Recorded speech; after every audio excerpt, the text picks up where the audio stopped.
The Prince by Niccolo Machiavelli. Translated and edited by Robert M. Adams. Historical Introduction. For as long as rulers have been ruling, they have been receiving, from laymen and clergy, from nobles and commons, from their predecessors and those who would like to be their replacements, masters or successors, advice on how to do their jobs, mostly these manuals for statesmen and handbooks for sovereigns. Since they simply rephrase, codify, and make application of the common wisdom of the day, enjoy only an ephemeral existence. Rulers rarely read them, and even more rarely make use of their precepts. The typical manual for rulers seemed to be chiefly of interest to other writers of manuals, and after a while only to students of manual writing. The major exception to all these cynicisms is a little booklet written, but not published, by Niccolo Machiavelli, citizen of Florence, in 1513. The Prince is not far from its 500th birthday, and it continues as vital, as much discussed, as influential as any book only a tenth of its age. Many of the reasons for this exceptional vitality are apparent to the most casual reader of Machiavelli's text. They are literary, dramatic, and moral qualities that stand out boldly on the page. They are implicit in the personality and voice of Machiavelli himself. But Machiavelli and his book were very much the product of their times, and it may be useful for the reader to have in mind a minimal outline sketch of the historical circumstances that formed both. Machiavelli was born in 1469 and died in 1527.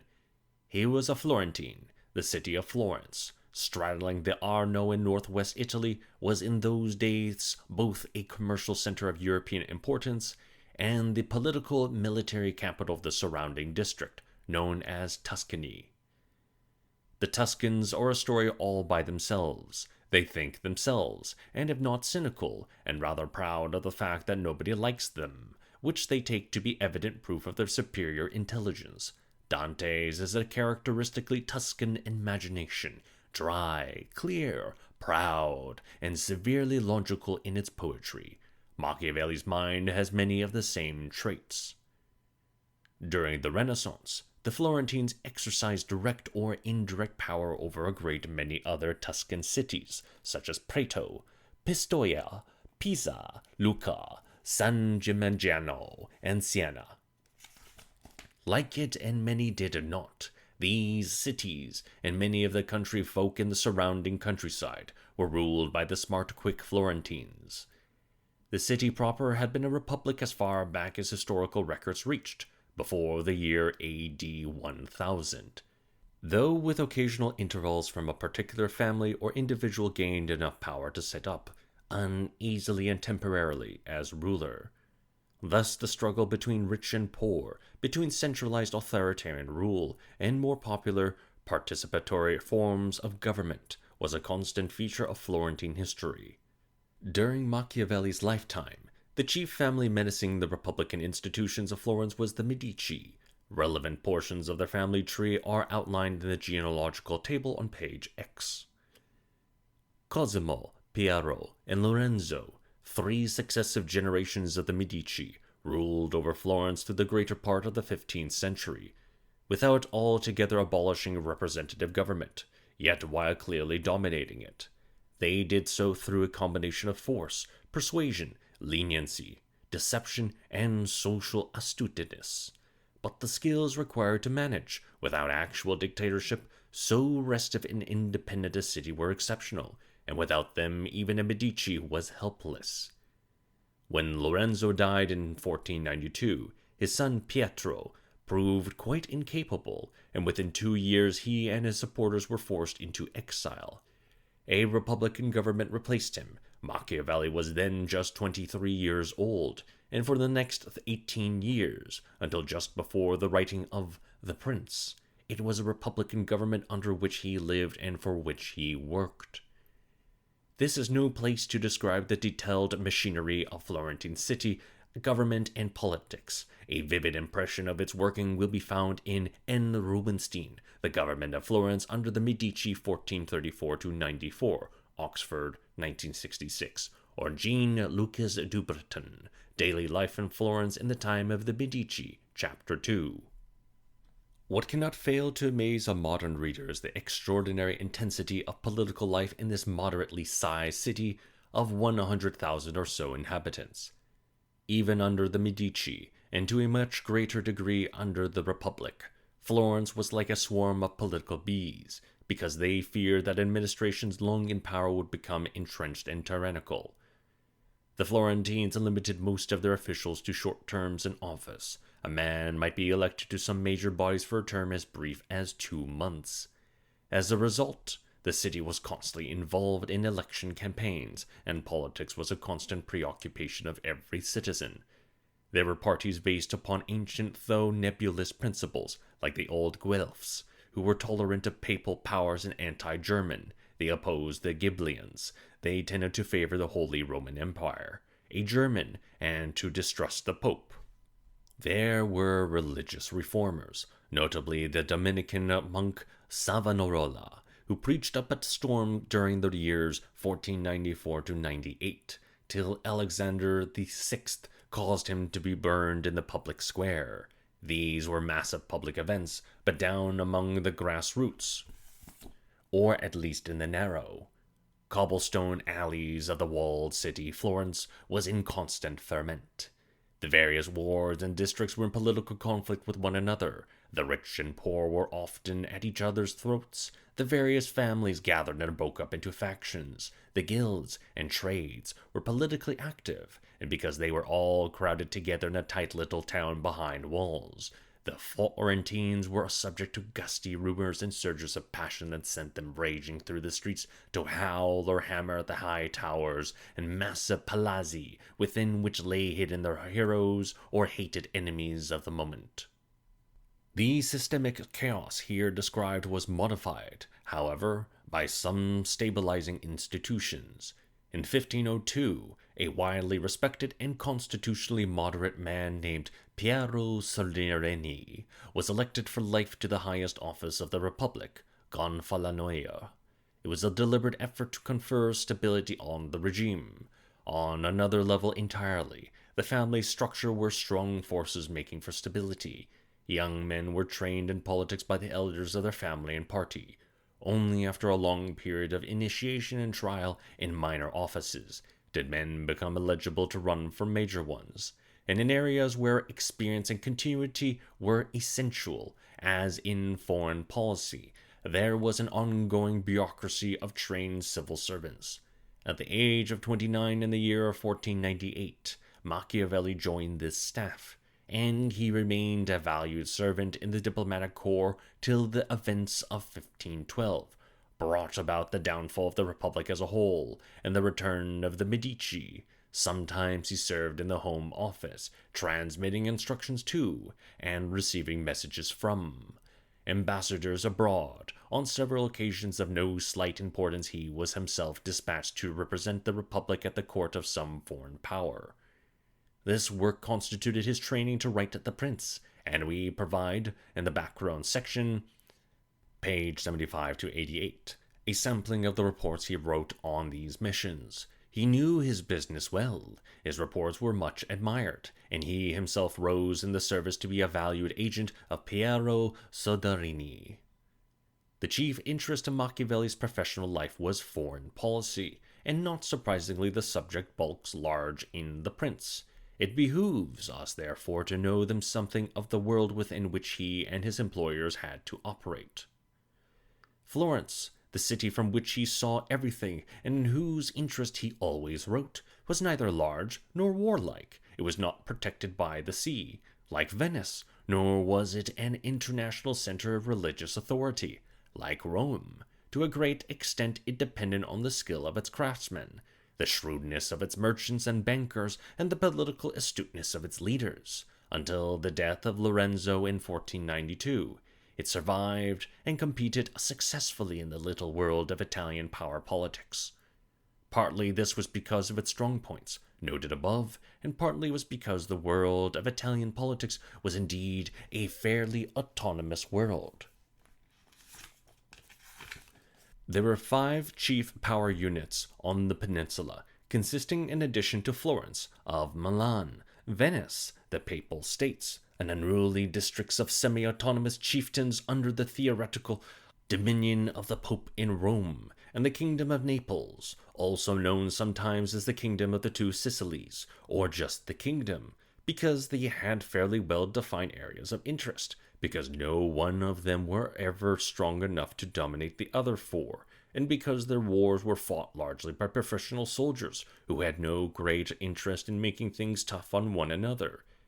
These 5 units managed to maintain, throughout the 15th century, an uneasy balance of power, tempered by frequent squabbles, but never seriously shaken.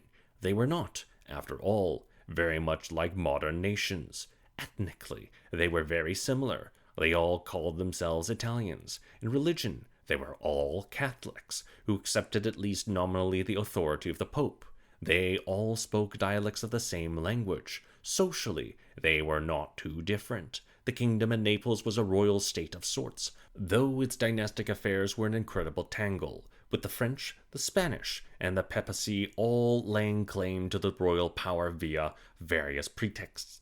The Doge of Venice and the Pope in Rome were elected to their offices, though by very different procedures. Milan was for many years under the command of the Visconti, local tyrants. They were replaced in 1450 by their former employee, Francesco Sforza, who was a professional soldier by trade, and the son of another professional soldier who began life as a peasant. All these rulers were, for Machiavelli and his contemporaries, princes. It was a catch-all term, but not one of them was the head of a nation in the modern sense. Such nations did exist, however, and just 2 years after the death of Lorenzo, they began to intrude into Italy's little world of small power political balances and neighborly squabbles. All through the 15th century, the kings of France had been consolidating their territories, taking over independent duchies like Burgundy and Brittany, and reducing their feudal lords to the service of a centralized monarchy. Much the same thing happened in Spain, though by a different process. The marriage of Ferdinand of Aragon with Isabella of Castile in 1469 led directly to the final expulsion of the Moors from Spain, and a whole series of foreign adventures in Europe and the New World, to which the formidably centralized bureaucracy of Spain contributed support on an unprecedented scale. To put it with Machiavelli's bluntness, Ferdinand was always ready to start a new military adventure because he had a ruthlessly efficient system of tax collection. In Germany, centralization of power did not take the same form or proceed quite as far as in France and Spain. But under the Holy Roman Emperor Maximilian I, the Germans were able to muster from their vast territories armies of tough professional soldiers, Landsknecht, before which the small Italian armies were ultimately helpless.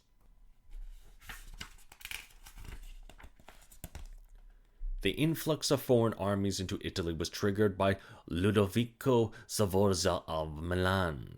He invited the French, under Charles VIII, to invade Italy in order to assert their claim to the Kingdom of Naples. This they in fact did, 1494, and though they were forced to withdraw almost at once by a coalition that included the treacherous Sforza himself, the ease with which they advanced the length of the peninsula alerted the other European powers to the fact that Italy was a plum for the picking.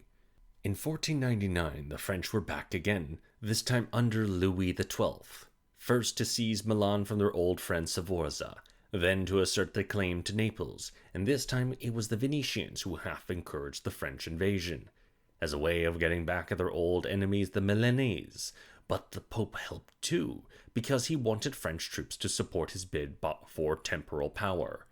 Seeing Naples on the point of falling to the French, the Spanish moved in to cut them off. By the Treaty of Granada, 1500, they got a share of Naples, and 3 years later they grabbed the whole thing, and thus the various Italian states began struggling to get themselves powerful foreign allies, and to protect themselves by hiring more and more foreign mercenaries. Swiss, Germans, Albanians, Gascons, Croatians, any bloodthirsty thugs whatever. Everybody deplored the arrival of these brutal freebooters, but the fact was that they won battles. In the last chapter of The Prince, Machiavelli recites a mournful litany of battles lost by Italian armies to invading foreigners. Over a period of 20 years, he lists 7 major battles lost or cities destroyed, and could have doubled or tripled the list without difficulty. For Florence, rich, without natural protection, lying on the main road south, and without either a big army or strong military tradition, things were particularly difficult. In the very first French invasion, Florence lost control of Pisa, which guarded the mouth of the Arno, and thus was vital to Florentine trade. The struggle to get Pisa back was infinitely painful, expensive, and frustrating. Meanwhile, every gang of soldiers that appeared before the city gates meant a new levy on the citizens. Florence had to pay so many powerful friends to protect it, and powerful enemies not to attack it, that the difference between friends and enemies evaporated altogether. In the end, the Florentine Republic suffered more as a result of its traditional loyalty to the French than from its traditional enemies. With blind obstinacy, and despite Machiavelli's repeated objections, the Republic insisted on reaffirming its loyalty to its French allies, at the very moment when they were on the point of packing up and leaving Italy altogether. Their departure in 1512 left the Florentines at the mercy of a hostile pope who was under the influence of the exiled Medici and allied with the tremendous power of Spain.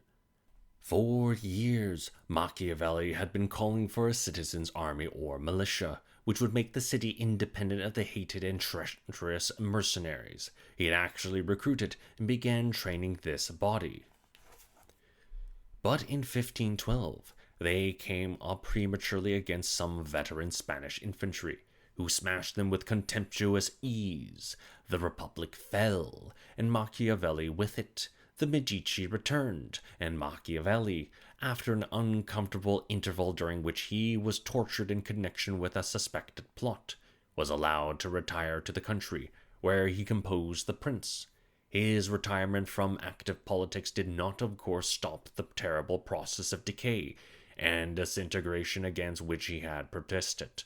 Mercenaries continued to pour into Italy. The city-states continued to fight one another instead of the invaders, and the climactic act of the whole squalid drama came in 1527, the year of Machiavelli's death. This was the infamous sack of Rome, when a huge, disorderly mob of mercenary soldiers, mostly German and many Lutheran, but completely out of control by their officers or anybody else, surrounded, besieged, captured, and for an entire summer looted, raped, murdered, burned, smashed, and vandalized the holy city. Pope Clement VII was forced to seek shelter in the Castel San Angelo and pay a great, giant ransom to regain his liberty. The humiliation of Italy was complete. In this entire story, one institution peculiar to the Italian scene played a constant part, which calls for a bit of extra explanation. This was, of course, the papacy. The prince weaves the story of the various popes so deftly into the texture of its argument, and alludes to them so lightly, that it may be useful to have here a list of them, covering the period of Machiavelli's life. Sixtus IV, Francesco della Rovere, Pope from 1471 to 1484. Innocent VIII, Giovanni Battista Cibo, Pope from 1484 to 1492. Alexander VI, Rodrigo Borgia, Pope from 1492 to 1503. Pius III, Francesco Tolentino Piccolomini, Pope for 8 weeks in 1503. Julius II, Giuliano della Rovere, nephew of Sixtus IV, above, Pope from 1503 to 1513. Leo X, Giovanni de' Medici, Pope from 1513 to 1521. Adrian VI, Adrian Dedel, Pope from 1522 to 1523. Clement VII, Guello de' Medici, cousin of Leo X above, Pope from 1523 to 1534. All these popes were alike in combining enormous spiritual power with a certain measure of temporal power. It is customary to date the beginning of the Lutheran revolt from 1517. Before that, the spiritual power of the popes was largely unquestioned, and even after that, in most of the Latin countries, it remained supreme as a practical matter. On the other hand, the temporal power of the pope was varied enormously, depending on Italian circumstances, and the application varied enormously. Depending on the pope was occupied the seat of Peter and his concerns. Machiavelli estimates the average lifespan of a sitting pope at about 10 years. And as will be seen from the dates above, the figure is high, so changes of policy were inevitable and very frequent.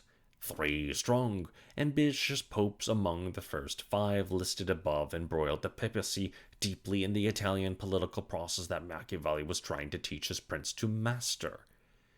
And as they took very different lines, and each policy was cut short in mid-career by the death of its maker, the papacy had an erratic, inconsistent influence in Italian politics that Machiavelli bitterly deplores. Sixtus IV, the first of the 3 restless and ambitious popes, came to the office with little diplomatic or ecclesiastical experience, because he was the newest of the cardinals when they elected him pope. He began by arranging large international adventures, like an expedition against the Turks and a reconciliation with the Russian Church, but turned to Italian politics as more feasible, and involved his papal states in successive wars against the Florentines and the Venetians, to finance his military campaigns, his building programs, including the Sistine Chapel, made famous later by Michelangelo, and a whole flock of hungry relatives. He began the process of milking the church's power to extract money from believers by the sales of indulgences, and the promulgation of new taxes, direct and indirect, on the faithful. Alexander VI, the second of the activist popes, calls for more specific discussion. Like his predecessor, Sixtus, he strained the money-gathering powers of the church to their absolute limits and beyond. Like his predecessor Sixtus, he was a lavish and shameless nepotist, pouring money on his relatives. But those relatives were not just nieces and nephews. They were his own illegitimate children, and one of them, Cesare Borgia, Duke of Valentino, is of central importance to Machiavelli's book. Cesare seems originally to have been destined for the church, though his father's influence. He was made an archbishop and a cardinal at the age of 17. But after only 5 years he gave up these offices for the good of his soul, as he said. In fact, he was a reckless, violent man with a deep streak of personal cruelty. Whether or not all the stories of incest, fratricide, poisoning, and so on that are told about the domestic life of the Borgias are true, we need not decide here. That Cesare Borgia was a formidable fellow in an age of very hard cases indeed is apparent from the record. And from the first he was the agent of his father's political schemes. These can be roughly outlined as follows. In October 1498, Cesare went to France as legate, agent for his father. He brought with him a papal bull entitling Louis XII to set aside his first wife and marry Anne of Brittany, thereby completing the unification of France. Louis also got papal permission, if not encouragement, to assert his claim to the dukedom of Milan at the expense of Ludovico Sforza. In exchange, Cesare got the dukedom of Valentino in France. Hence, the Italians always called him Duke Valentino, and a promise of French assistance in his own military affairs in Italy. These affairs called first of all for the unification and strengthening of the papal states, and then, though Louis was not told this, and would not have liked it had he guessed, for the unification of all Italy under the leadership of Cesare Borgia. The papal states comprised a large group of semi-feudal domains and semi-independent cities across the middle of the Italian peninsula. In 2 campaigns that are carefully described in The Prince, they took place in 1499 and 1500 to 1501. Cesare subdued this area, known as the Romagna. In 1502, a conspiracy was raised against him by the petty warlords of the district and the powerful Roman family of the Orsini, who saw too late that he was threatening their independent survival. But he put down the conspiracy, trapped its leaders in the little town of Sinigaglia, and on the last day of December 1502 had the two most dangerous of them strangled in their dungeon. As spring turned to summer of 1503, Caesar and his father Alexander stood on the verge of success on their bold and venturous scheme. One more campaign in northern Italy would enable Caesar to dictate terms to the Italian states, and then to deal on more or less equal terms between France and Spain. But at that crucial moment, Alexander unexpectedly died, just at the time when Caesar himself was deathly ill. Everything depended on the choice of Alexander's successor, and though Caesar was able to manipulate one stopgap pope into office, the wretched man did not live a month, and in the next election, Julius II was named without opposition.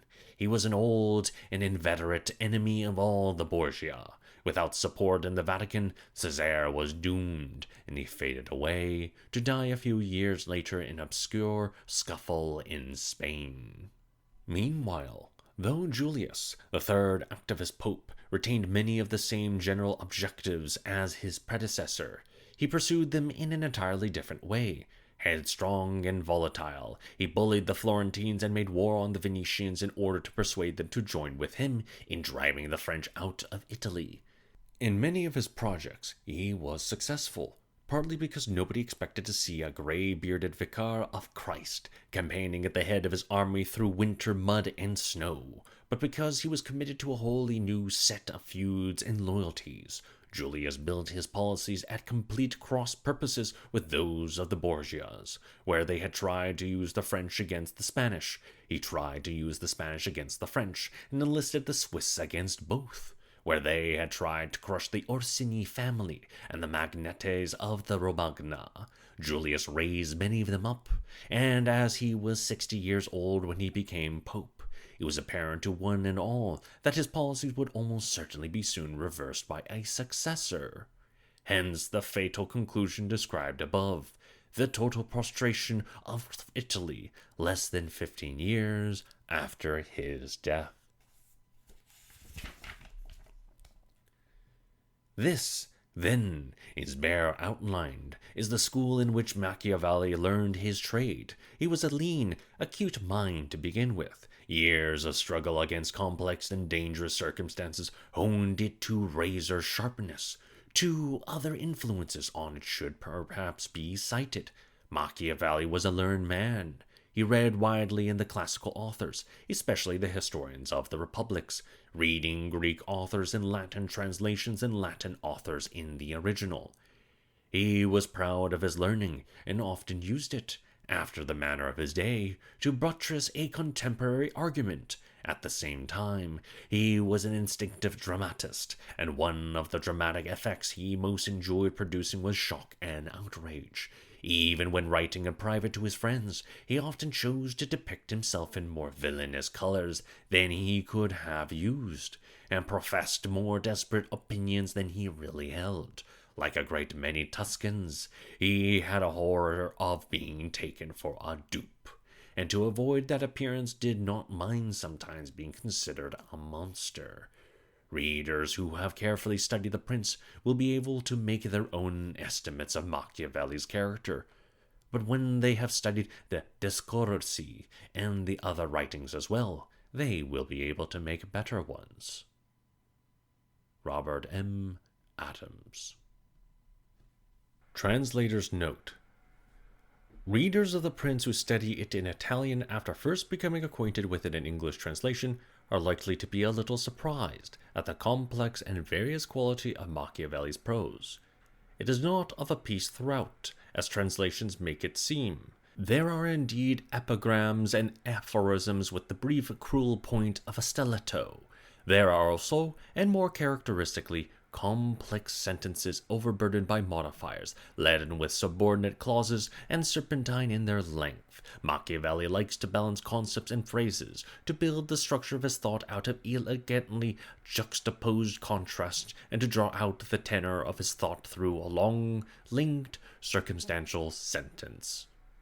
By contrast with the Serconanisms of his humanist contemporaries, Machiavelli's periods may have seemed brutally swift and abrupt, but standards have changed, and I have not thought it improper to render, on occasion, one of my many authors' poised yet labyrinthine periods by 4 or 5 separate English sentences. Given a choice between the lucid prose of Machiavelli's ideas and their close syntactical knotting, I have generally opted for the former. It is, after all, partly a matter of convention. In some ways, Machiavelli used the full stop as we use the paragraph, which was not at his disposal, and the only way to preserve his main intention is to alter the convention by which he punctuated. Besides, a modest advantage really does attach, in translation, to readability. So I have sinned like most of my predecessors and surrendered one of my author's many qualities in the hope of making the others shine forth more cleanly.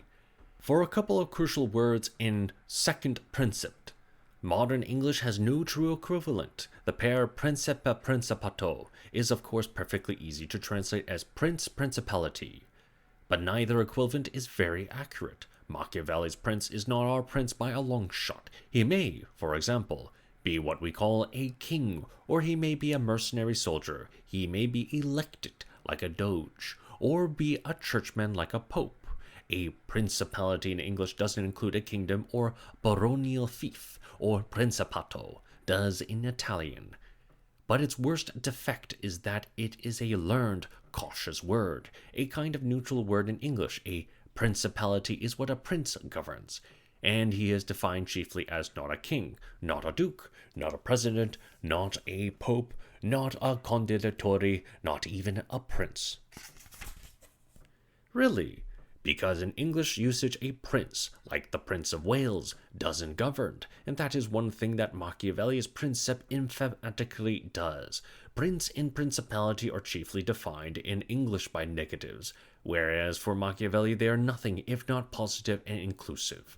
I have generally translated principe as prince, simply for lack of a better term, though I have turned occasionally to ruler or governor, and principato has become a variety of words, depending on circumstances: principate, princedom, princely state, or just plain state, when the context has permitted. Further dilemmas arise in translating the words stato, domino, pace, provincia, regno, città, and patria, but never nazione, which I have had to educate with nothing more decisive than tact. A last, long-standing problem in translating Machiavelli is posed by the word virtue, which can mean anything from strength, ability, courage, manliness, or ingenuity to character, wisdom, or even, last resort, virtue. I have translated in all of these senses and several others, but to preserve an awareness that is really the same original word behind all these manifestations, I have retained it, in brackets, in the original Italian, next to each different translation. This diphthong effect, which must be exaggerated if it is to be caught at all, suggests another special stylistic quality of Machiavelli's prose, which is bound to cost a translator a few extra twinges. This is his trick of using adjectives or nouns in carefully distanced pairs, so that one undercuts as well as complements the other. Cesare Borgia, for instance, was gifted with tanta ferocità e tanto virtù, that with a little luck he might have survived the catastrophe of his father's death. The debacle of Louis and Lombardy is described as no miracle, but molto ordinario e ragionevole, where both adjectives imply, though from different points of view, a wonderfully remote and serene perspective. A virtuoso performance on the double adjective is that which begins with the description of Ramiro di Orco's murder as having left the people both satisfatti e stupidi. The phrase is picked up in intricate counterpoint 12 chapters later, when Septimus Severus is said to have rendered the soldiers attonete e stupidi, while leaving the people reverente e satisfatti. One translate here for a finely mingled concord and discord. The words are isometric, so to speak. Another oddity in the original, which there is no reason to do more than mention in passing, is Machiavelli's habit of tilting his chapters in Latin and using occasional Latin words in his text. Above all, when defining logical relationships, praeterea, in exemplis, tamen, quodam, moldo, and so forth, they give the treatise a slightly dry and schoolmasterish tonality. At the same time, Machiavelli is not above slang and popular metaphors, as when Charles took Italy, with chalk, col gesso, and he is capable of extended passages of rather broad irony, as in his description of felicity of ecclesiastical states. Among other pleasures of the translator's task is the swift dexterity with which Machiavelli can sketch a story like that of Oliverotto di Fermo in chapter 8, with its magnificently climactic last word, strangolato, or slash an argument down to the dimensions he has chosen for it. E perce e non può essere buona legge dov non son buono arme, e dovo sono buone arme conviene siano buona legge. Io lasciaro indiretto il ragionare delle legge e parlerò delle arme. And since there can't be good laws where there aren't good soldiers, and where there are good soldiers there are bound to be good laws, I shall set aside the topic of laws and talk about soldiers.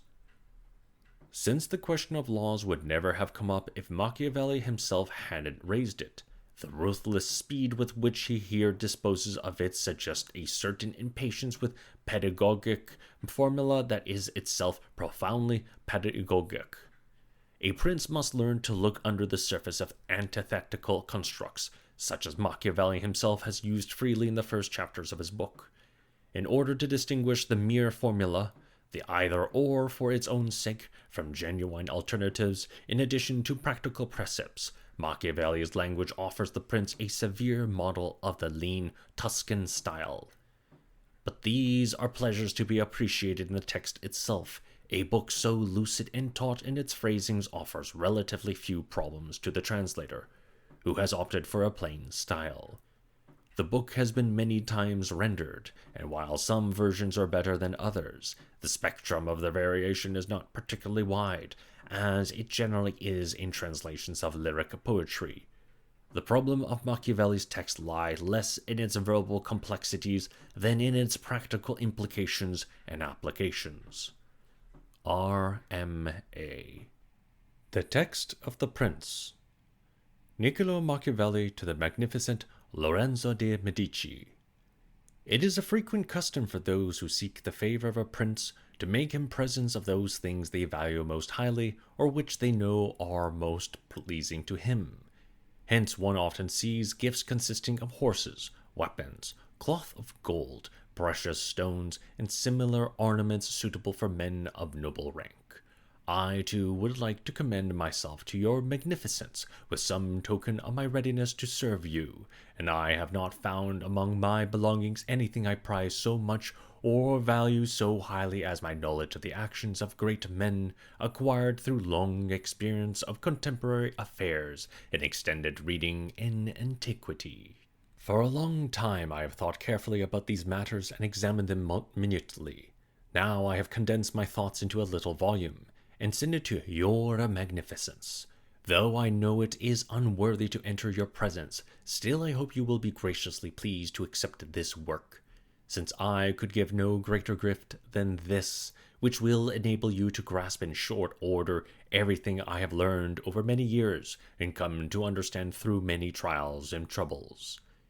My book is not stuffed with pompous phrases or elaborate, magnificent words, neither is it decorated with any form of extrinsic rhetorical embroidery, such as many authors use to present or adorn their materials.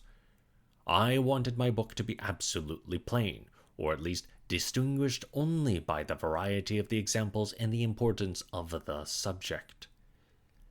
I hope it will not be thought presumptuous if a man of low social rank undertakes to discuss the rules of princes and lay down instructions for them. When painters want to represent landscapes, they stand on low ground to get a true view of the mountains and hills. They climb to the tops of the mountains to get a panorama over the valleys. Similarly, to know the people well, one must be a prince, and to know princes well, one must be oneself of the people. Will your magnificence, then, deign to accept this little gift in the same spirit that I send it?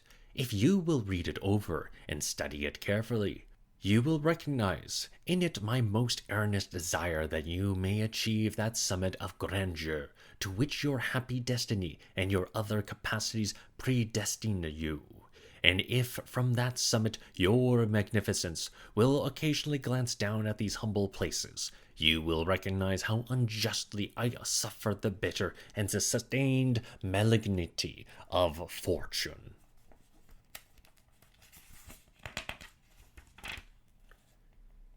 1. Different kinds of states, and the different ways to get them.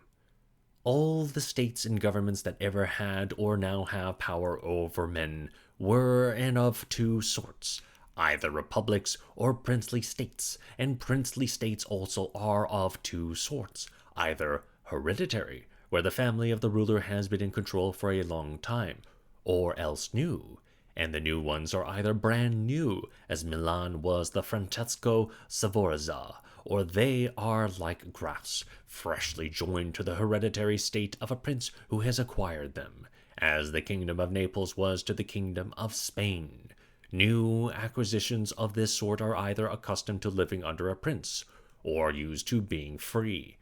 They may be acquired either by force of other people's arms, or with one's own, either by fortune or by strength, virtue. 2. On hereditary principates. Setting aside republics, about which I have spoken at length elsewhere, I shall concern myself only with princely states, and, following the outline set down above, I shall describe how these states may be governed and kept in hand.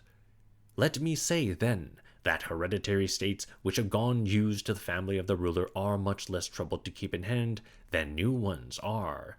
It is simply a matter of not upsetting ancient customs, and of accommodating oneself to meet new circumstances. Hence, if a prince is just ordinary industrious, he can always keep his position, unless some unusual or excessive act of force deprives him of it. And even if he is dethroned, the slightest mistake by the usurper will enable him to get it back. We have an Italian example in the Duke of Ferrara, who stood up against attacks from the Venetians in 1484, and those of Pope Julius in 1510. For no better reason than that, his family had ruled in that district for a long time. Since a prince by birth has fewer reasons and less need to offend his subjects, it follows that he should be better liked, if he has no extravagant vices to make him hateful. It is only natural that he should be popular with his own people, and in the antiquity and continuity of the government, people forget not only the reason for innovations, but their very existence, because every new change provides a footing to build on another. 3. On mixed principalities. But it is the new state that makes trouble. To begin with, if it is not entirely new, but like a graft freshly joined to an old kingdom, so that the two bodies together may be considered mixed. Its problems derive from a natural difficulty, common to all new states, which is that all men are ready to change masters in the hope of bettering themselves. In this belief they take up arms against their master, but find themselves deceived when they discover by experience that instead things have got worse. And the reason for this is another natural and ordinary necessity, which is that a new prince must always harm those over whom he assumes authority, both with his soldiers and with 1,000 other hardships that are entailed in a new conquest. Thus you have as enemies all those you have harmed in seizing power, and you cannot stay friends with those who put you in power, because you can never satisfy them as they expect it. Nor can you use strong medicines against them, because you are under obligation to them. However strong your armies may be, you always need the backing of local people to take over a province. This was why Louis XII of France took Milan quickly and lost it just as quickly.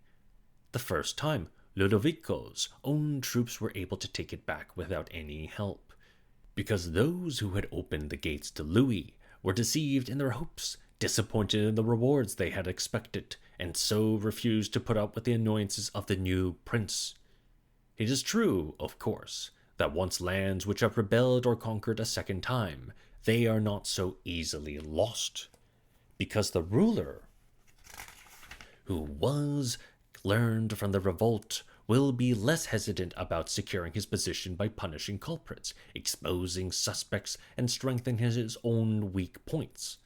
So that though France could be driven out of Milan, the first time by nothing more than Duke Ludovico's blustering on the borders of the territory, the second time it was necessary for the whole world to unite against her, destroying her armies or chasing them out of Italy.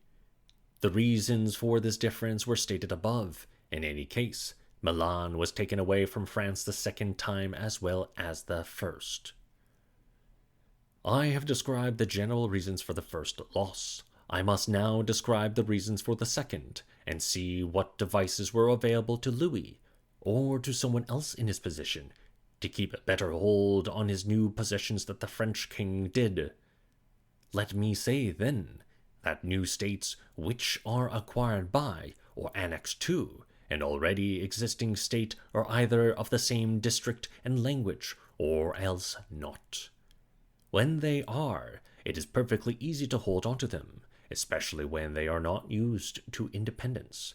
To keep a secure hold, it suffices to have extinguished the line of the previous prince, because in other matters, as long as you keep their old way of life and do not change their customs, men will live quietly enough. And this has been demonstrated in the cases of Burgundy, Brittany, Gascony, and Normandy, which have been joined with France for so long.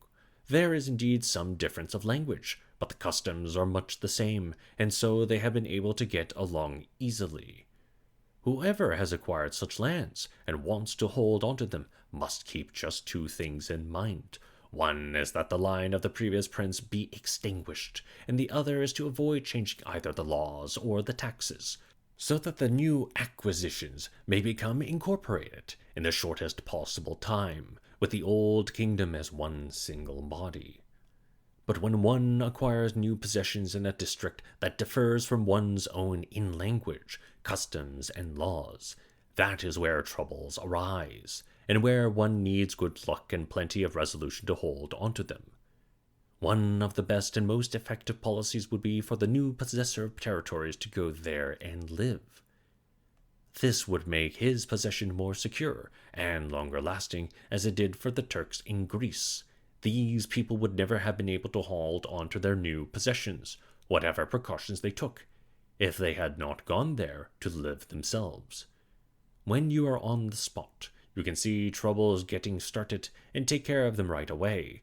When you do not live there, you hear of them only when they have grown great, and there is no longer a cure. Besides this, the new province will not be looted by your officials, and the citizens will be satisfied because they have easy access to the prince.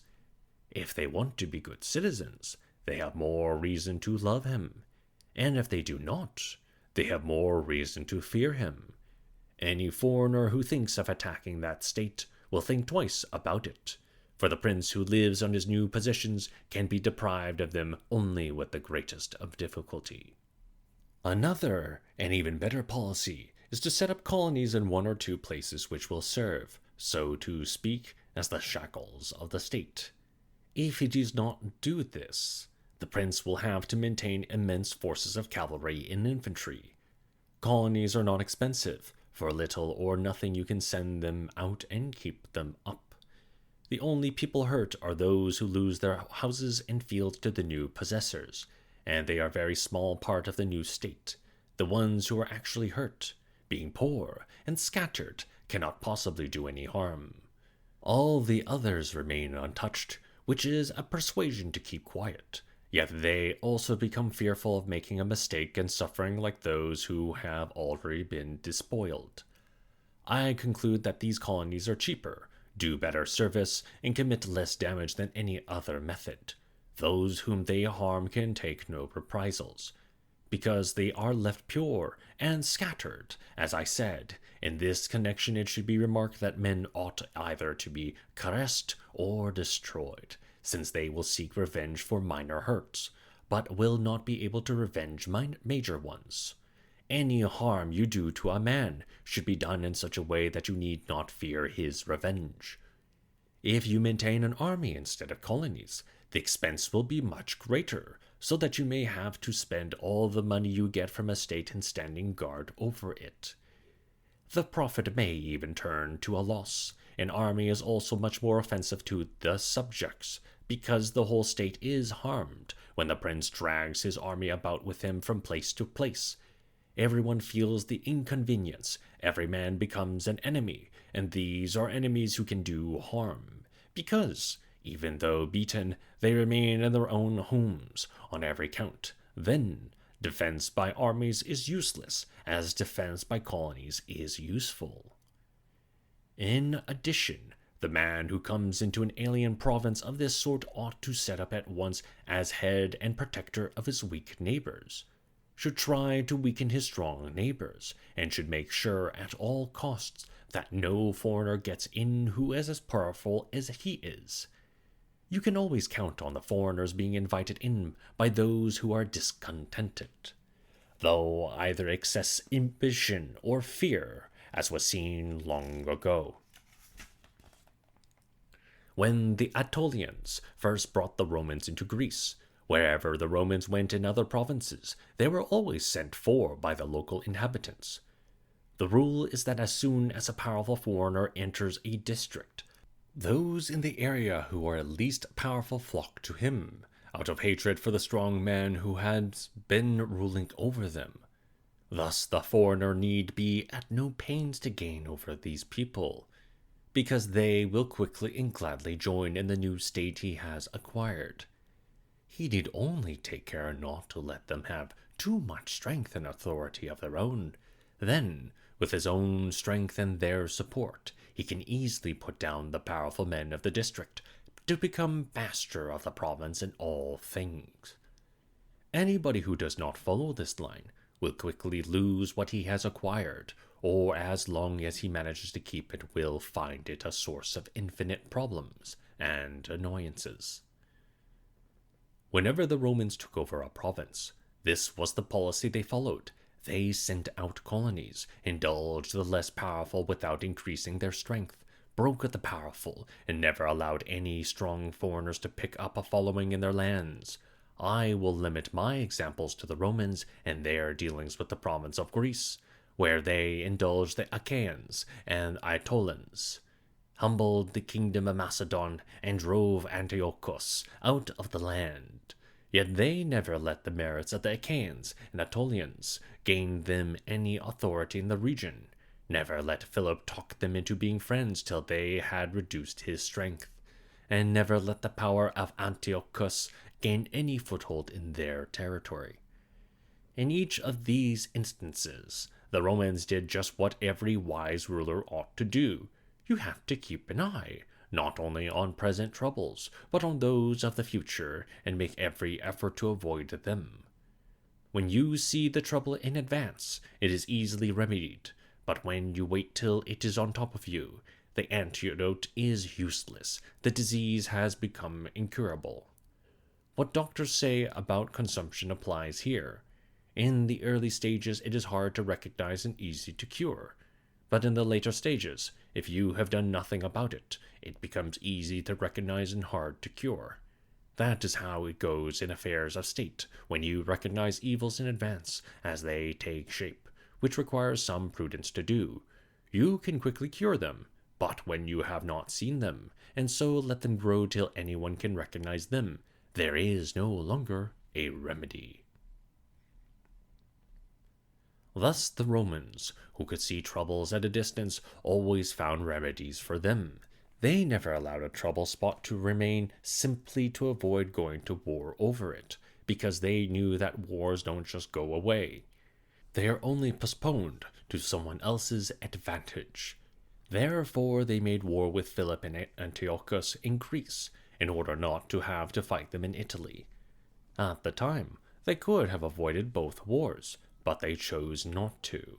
They never went by that saying which you hear constantly from the wiseacres of our days, that time heals all things.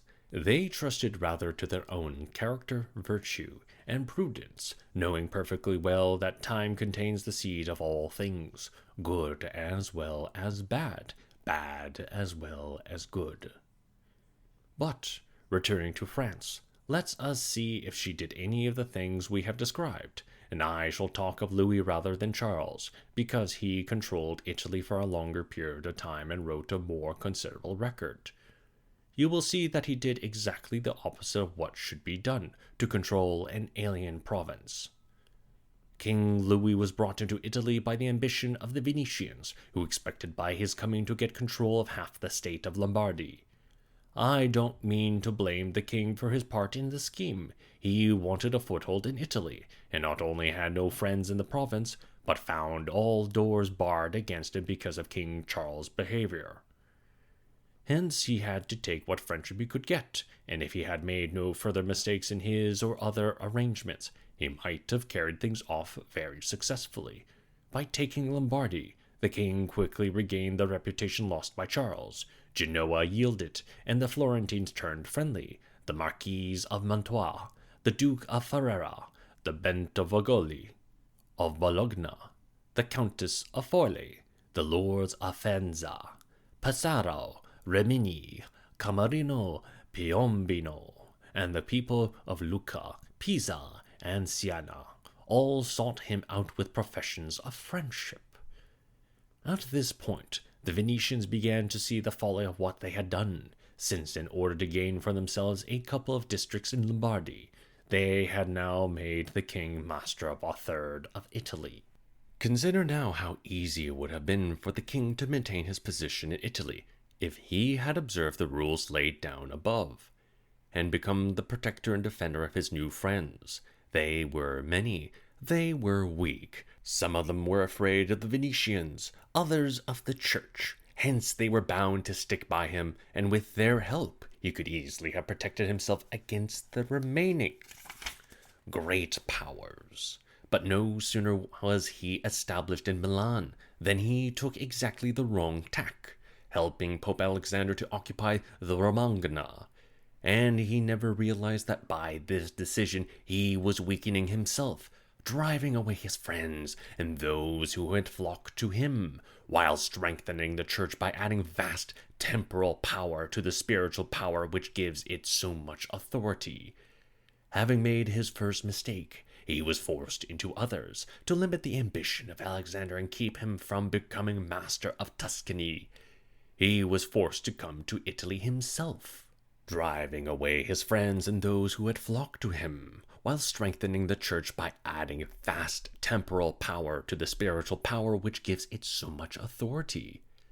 Having made his first mistake, he was forced into others, to limit the ambition of Alexander and keep him from becoming master of Tuscany. He was forced to come to Italy himself, not satisfied with having made the church powerful and deprived himself of his friends.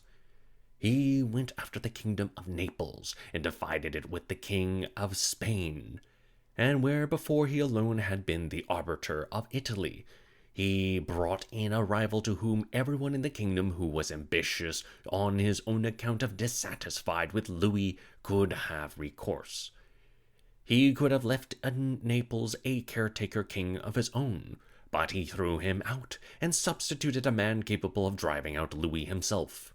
It is perfectly natural and ordinary that men should want to acquire things, and always when men do what they can, they will be praised or not blamed. But when something is beyond them, and they try to get it on anyhow, then they are in error and deserve blame. If France could have taken Naples with her own power, she would have done so. If she could not, she should have split the kingdom with the Spaniards. The division of Lombardy that she made with the Venetians was excusable, since it gave Louis a foothold in Italy. The division of Naples with Spain was an error, since there was no such necessity for it. Thus Louis had committed these 5 errors. He put down the weaker powers. He increased the strength of a major power. He introduced a very powerful foreigner in the midst of his new subjects. He never took up residence among them, and he never set up any colonies. And yet all these mistakes, if he had lived, might not have ruined him. If he had not made a 6th, in depriving the Venetians of their power, indeed, if he had not previously made the church powerful, or brought Spain into Italy, putting down the Venetians might have been perfectly reasonable and necessary. But when he had taken the other steps, he should never have agreed to their ruin, because while they remained powerful, they would have kept everyone else out of Lombardy. The reason is simply that the Venetians would never have let anyone else into Lombardy, unless they were in control. Nobody would have wanted to take Lombardy from France just to give it to the Venetians, and nobody would have had courage enough to attack the 2 of them together. And if someone puts up the argument that King Louis gave the Romagna to Pope Alexander and the Kingdom of Naples to Spain in order to avoid a war, I would answer it as I did before, that you should never let things get out of hand in order to avoid war. You don't avoid such a war, you merely postpone it, to your own disadvantage. And if someone else should cite the oath that the king swore to the Pope, promising to undertake this enterprise in exchange for the annulment of his marriage and the post of cardinal for Rouen, my answer will be given later on, when I discuss the promises of princes and how they should be kept.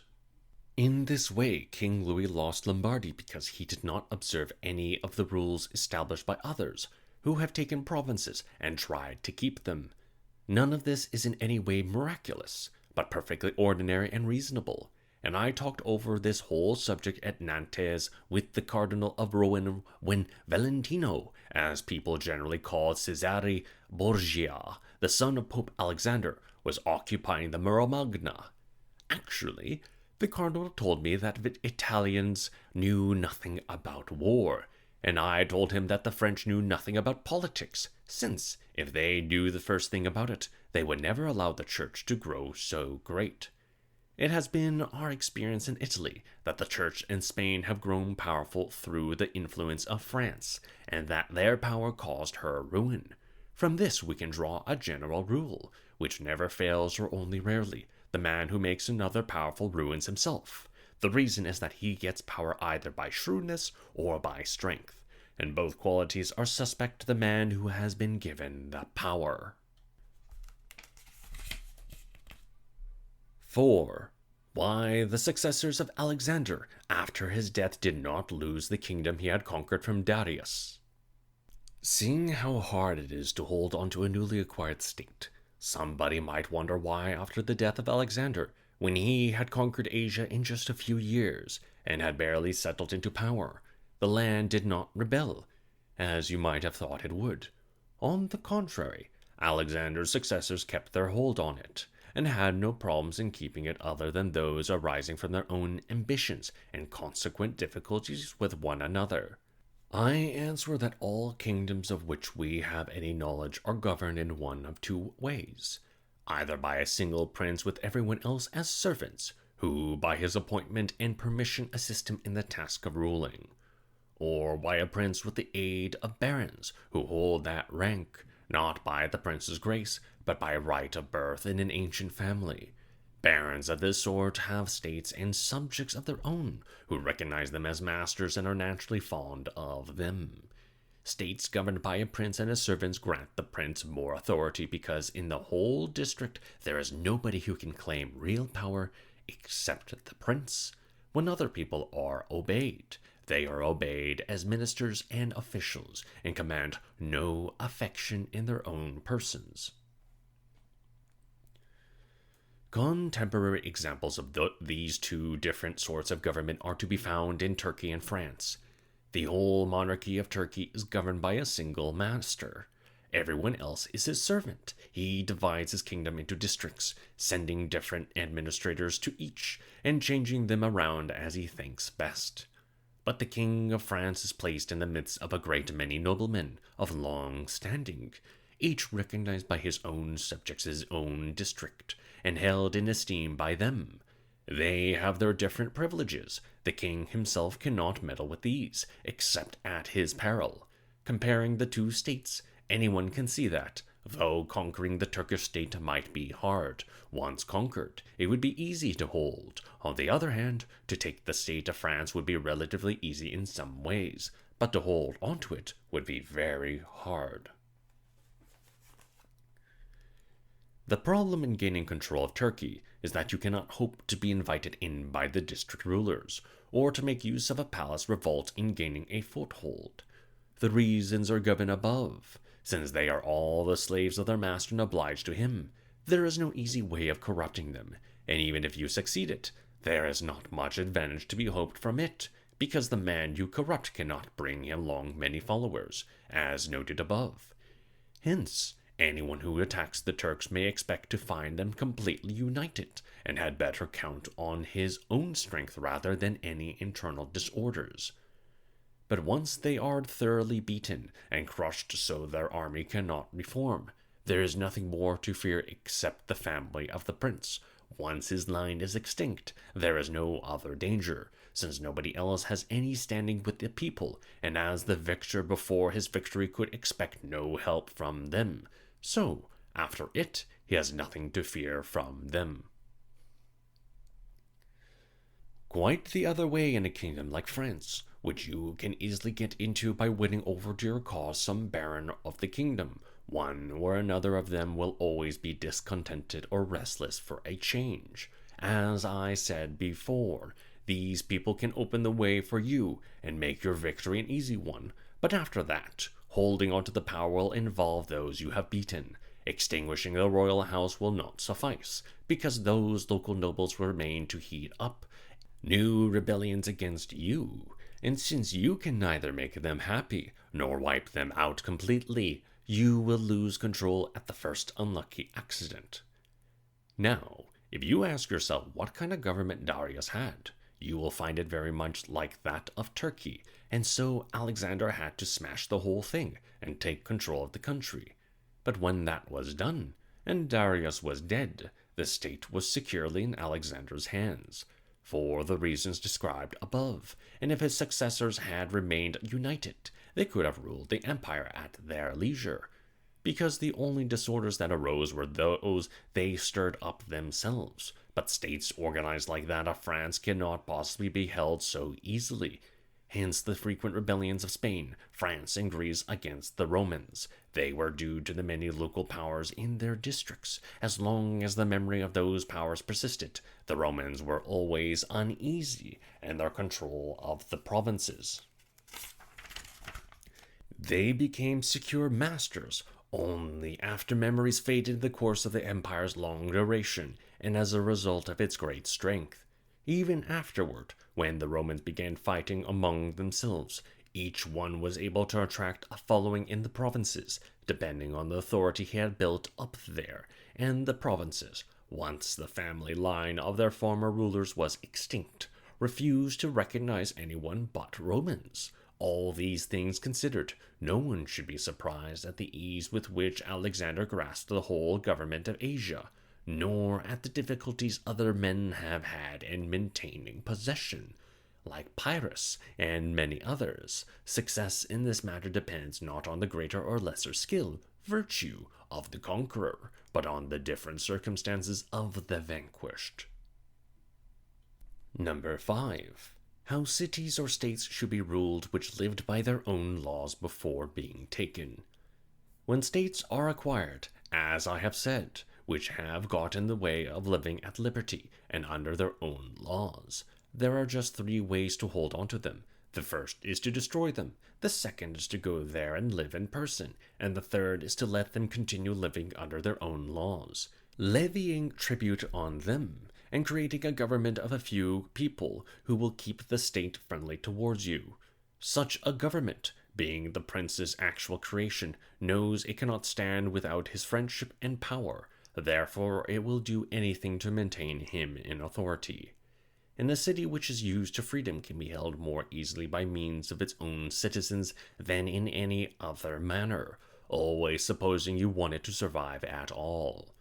Examples are to be found among the Spartans and Romans. The Spartans held on to Athens and Thebes by creating oligarchs there, though in the end they lost both cities. The Romans, in order to hold onto Capua, Carthage, and Numantia, destroyed them, and therefore never lost them. They wanted to hold Greece in about the same way the Spartans did, making it free and leaving it under its own laws, but they were not successful, so that in the end they had to destroy many cities in the province in order to hold it. And in fact there is no sure way to hold onto cities except to destroy them. Any man who becomes master of a city accustomed to freedom and does not destroy it may expect to be destroyed by it, because such a city, when it rebels, can always call on the name of liberty and its ancient ordinances, which no passage of time or bestowal of gifts can ever cause to be forgotten. No matter what measures one takes for the present or future, if one does not divide or disperse the inhabitants, they will never forget that name or their ordinances, and, at the slightest incident, they will instantly have recourse to them. That was what happened in Pisa, a full 100 years after it had first been placed in subjection to the Florentines. But when cities and provinces are used to living under a prince, and his line is destroyed, they fall on great difficulties. On the one hand, they are used to obeying, yet they no longer have their old prince. They cannot agree among themselves to set up a new prince, yet they do not know how to live in freedom. As a result, they are slow to take up arms, and a prince can easily take them over and make himself sure of them. But in republics, you will find greater life, greater hate, more desire of revenge. Memories of ancient liberties cannot and will not give them any rest, so that the safest way with them is either to wipe them out or to settle among them. 6. About new princedoms acquired with one's own arms and energy, virtue. No one should be surprised if, in talking about states completely new in the rulers and constitutions, I make use of the very greatest examples. Men almost always prefer to walk in paths marked out by others, and pattern their actions through imitation, even if he cannot follow other people's paths in every respect, or attain to the merit, virtue, of his originals. A prudent man should have always follow the footsteps of the great, and imitate those who have always been supreme. His own talent, virtue,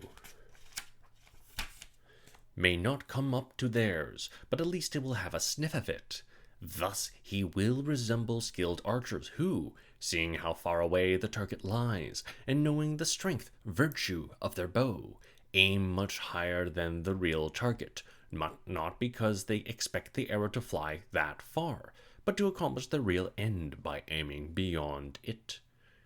Let me say, then, that a new prince taking charge of a completely new kingdom will have more or less trouble in holding on to it, as he himself is more or less capable, virtuoso, and since the transition from private citizen to prince presupposes either skill, virtue, or luck, it would seem that either one or other of these two qualities might ease some of the difficulties, at least partly. Still, the less one trusts to chance, the better one's hope of holding on. It helps, too, if the prince is forced, for lack of other states, to come and live personally among his new subjects, turning to those who have become princes by their own powers, virtue, and not by accident. I would say that the most notable were Moses, Cyrus, Romulus, Theseus, and a few others. And though we should not consider Moses, because he was simply an agent sent by God to do certain things, he still should be admired, if only for that special grace which made him worthy of talking with God.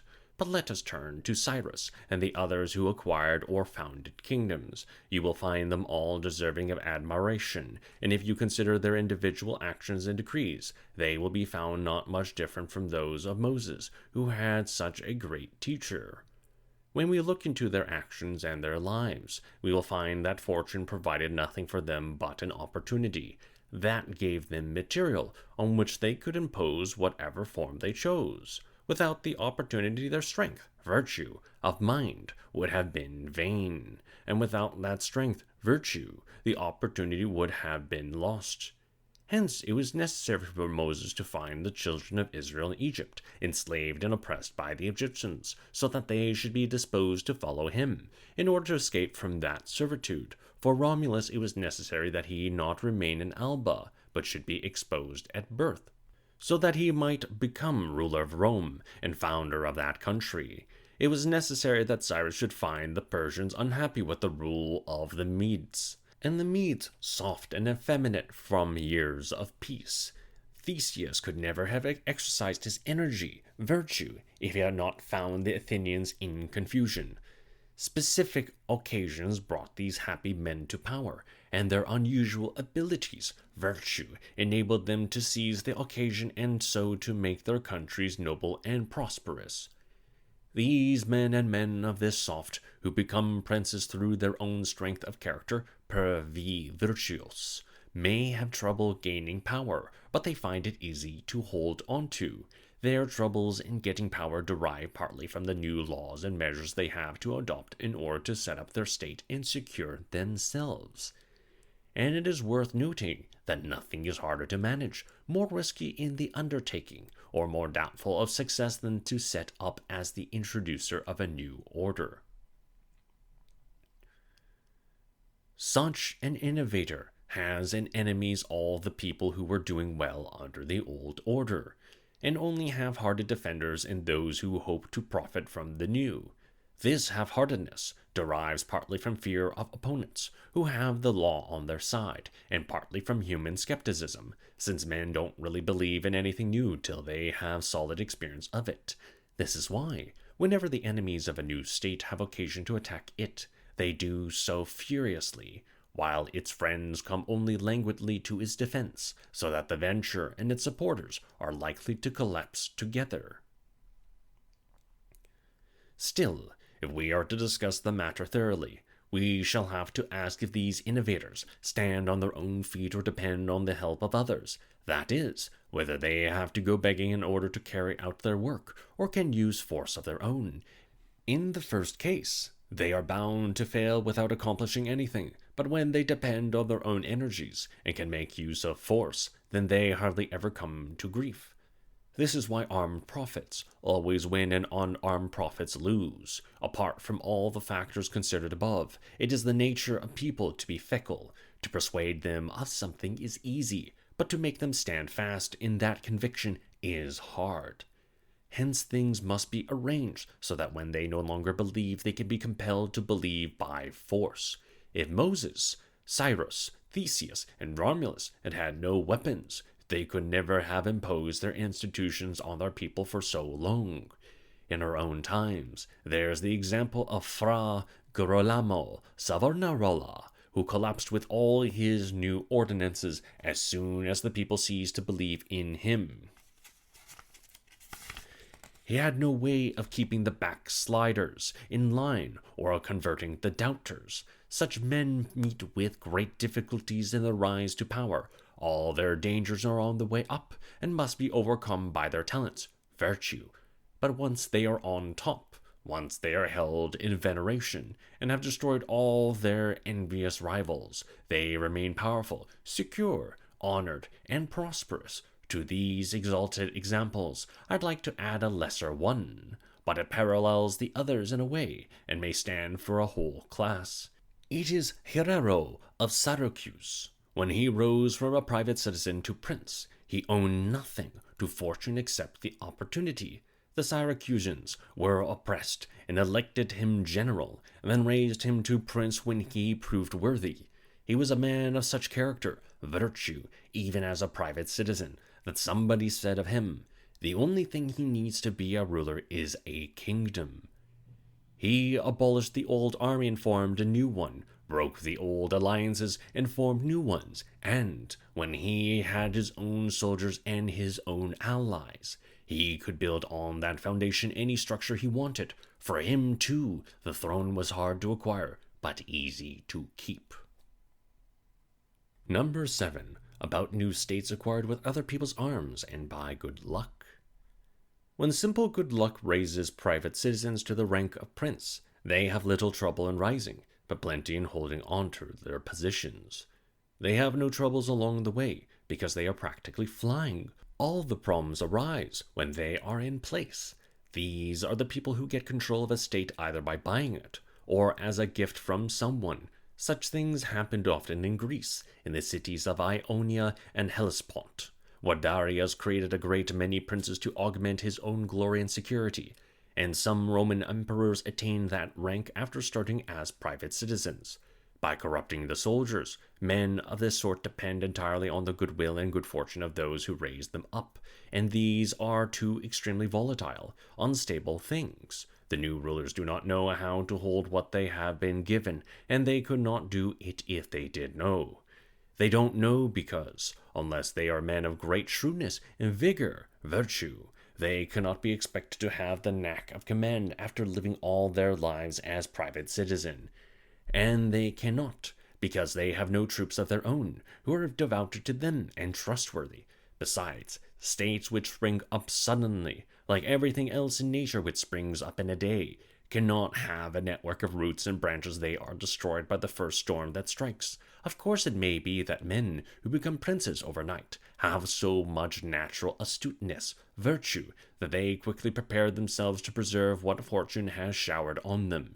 The foundations that other men construct before becoming princes, they may be able to construct afterwards. I'd like to illustrate these two ways of becoming prince, by strength, virtue, or by luck, with two examples taken from our own times. They are Francesco Sforza and Cesare Borgia. Francesco started as a private citizen and used the appropriate means with great shrewdness, virtue, to become Duke of Milan. He won power in the teeth of 1,000 difficulties and maintained it with little effort. On the other hand, Cesare Borgia, popularly called Duke Valentino, acquired authority through his father's fortune and lost it in the same way. He did so in spite of the fact that he used every means and took all the precautions that a wise and able, virtuoso man should, to root himself in those states which had been granted him by the arms and fortune of others. As I noted above, the man who does not lay his foundations in advance may, with great effort, virtue, build them later, but he will always do so with inconvenience to the architect and danger to the structure. If, then, we consider all the Duke's proceedings, we shall see that he laid strong foundations for future power, and I do not consider it irrelevant to describe them, since I cannot imagine better advice to give a new prince than the example of his actions. If he failed to profit by his own measures, the fault was not his, but resulted from an extraordinary and extreme piece of bad luck.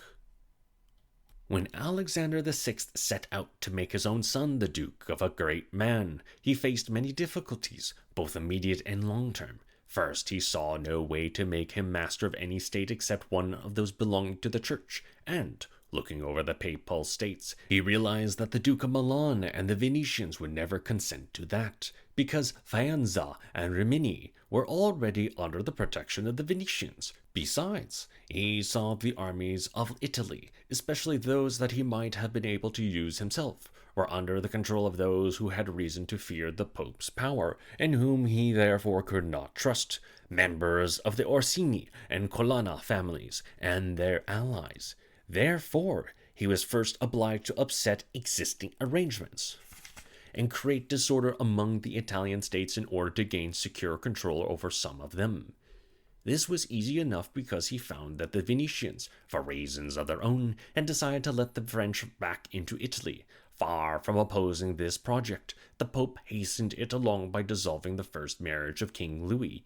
Thus the king entered Italy with the help of the Venetians and the consent of Alexander, and he was no sooner in Milan than the Pope got from him troops for the conquest of the Romagna, which he quickly overcame with the help of the king's reputation. Now, when the Duke was possessed of the Romagna, and the Colonna people were beaten, he wanted to keep his winnings and push ahead, But two things held him back.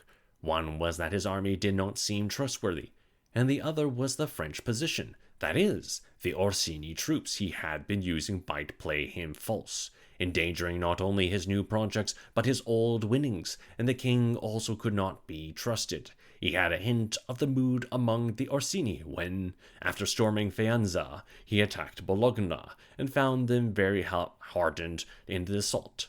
As for the king, he learned his mind when, after taking Urbino, he moved on Tuscany, and the king made him pull back from that enterprise. Hence the duke decided he would no longer depend on the weapons and fortune of others. So first he moved to weaken the Orsini and Colonna factions in Rome, by recruiting to his cause all their followers who were of noble rank, enrolling them in his party, and giving them generous pensions and posts according to their station in the army or the government. In a few months, therefore, all factional enthusiasm faded from their minds, and their devotion turned toward the duke. After this, he watched for a chance to wipe out the Orsini family, as he had already broken up the house of Colonna. A good occasion turned up, and he made even better use of it, for when the Orsini realized, too late, that the power of the duke and the church was making for their ruin, they called a gathering of the clan at La Maiogne, near Perugia. This was the reason why Urbino rebelled, and all those disorders occupied in the Romagna, with infinite peril to the duke. But he overcame them all with the aid of the French. Once he had regained his reputation, he put no further trust in the French, nor in any other outside forces, since he found them too risky, so he turned to trickery, and he was so skillful in disguising his intentions that the Orsini themselves sought to be reconciled with him through the mediation of Signor Paolo. When the duke tried to placate in every way conceivable, giving him money, fine clothes, and horses, thus the simple-mindedness of the Orsini brought them to Sinigagalia and into the duke's hands. And when he had killed all the leaders and won over their followers to be his friends, the duke had laid excellent foundations for his power, since he possessed the entire Romagna, along with the duchy of Urbino. Most important of all, he not only controlled the Romagna, but controlled it as a friend, and won over the people of the district as soon as they began to savor the benefits of his rule. The next point is worthy of special note, and of imitation by others. I don't want to pass lightly over it. When the duke took over the Romagna, he found it had been controlled by impotent masters, who instead of ruling their subjects had plundered them, and had given them more reason for strife than unity, so that the whole province was full of robbers, feuds, and lawlessness of every description. To establish peace and reduce the land to obedience, he decided good government was needed, and he named Messer Ramiro di Orco, a cruel and vigorous man, to whom he gave absolute powers. In short order, this man pacified and unified the whole district, winning thereby great renown. But then the duke decided such excessive authority was no longer necessary, and feared it might become odious, so he set up a civil court in the middle of the province, with an excellent judge and a representative from each city. And because he knew that the recent harshness had generated some hatred, in order to clear the minds of the people and gain them over to his cause completely, he determined to make plain that whatever cruelty had occurred had come, not from him, but from the brutal character of the minister. Taking a proper occasion, therefore, he had him placed on the public square of Cesena one morning, in 2 pieces, with a piece of wood beside him and a bloody knife. The ferocity of the scene left the people at once stunned and satisfied.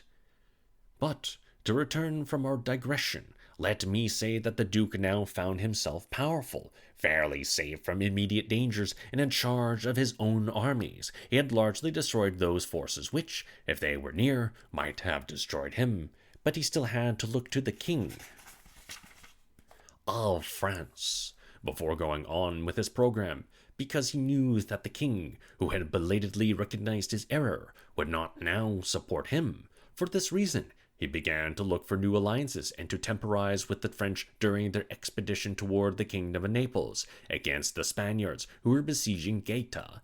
His intention was to gain Spanish support, and he would quickly have done it if Alexander had lived. Such were his policies with regard to present matters. As for the future, he had to be concerned lest a new successor to the church prove hostile to him, and try to take back what Alexander had given. Against the possibility, he tried to secure himself in 4 ways. First, he planned to wipe out all the families of those noblemen he had ruined, so the new pope would not be able to use them as pretext to strike at him.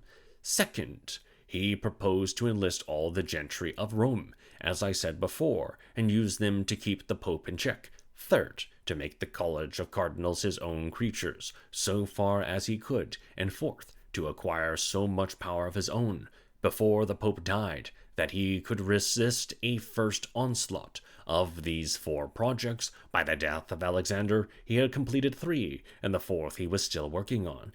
He had killed as many of the ruined nobles as he could reach, and very few escaped. He had all the Roman bravos, and in the college he controlled a good majority. As for new power, he had plans to control Tuscany, and he was already master of Perugia and Piombino, while Pisa was under his protection, and since he no longer needed to be concerned with France, because the French had already been stripped of Naples by the Spaniards, so that both of them now needed his friendship, he was ready to grasp at Pisa.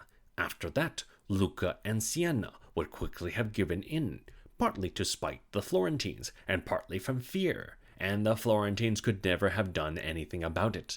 If he had carried this off, and in fact he was doing so in the very year when Alexander died, he would have had such strength and prestige that he could have stood alone, depending no longer on other people's fortunes and forces, but only on his own power and skill, virtue.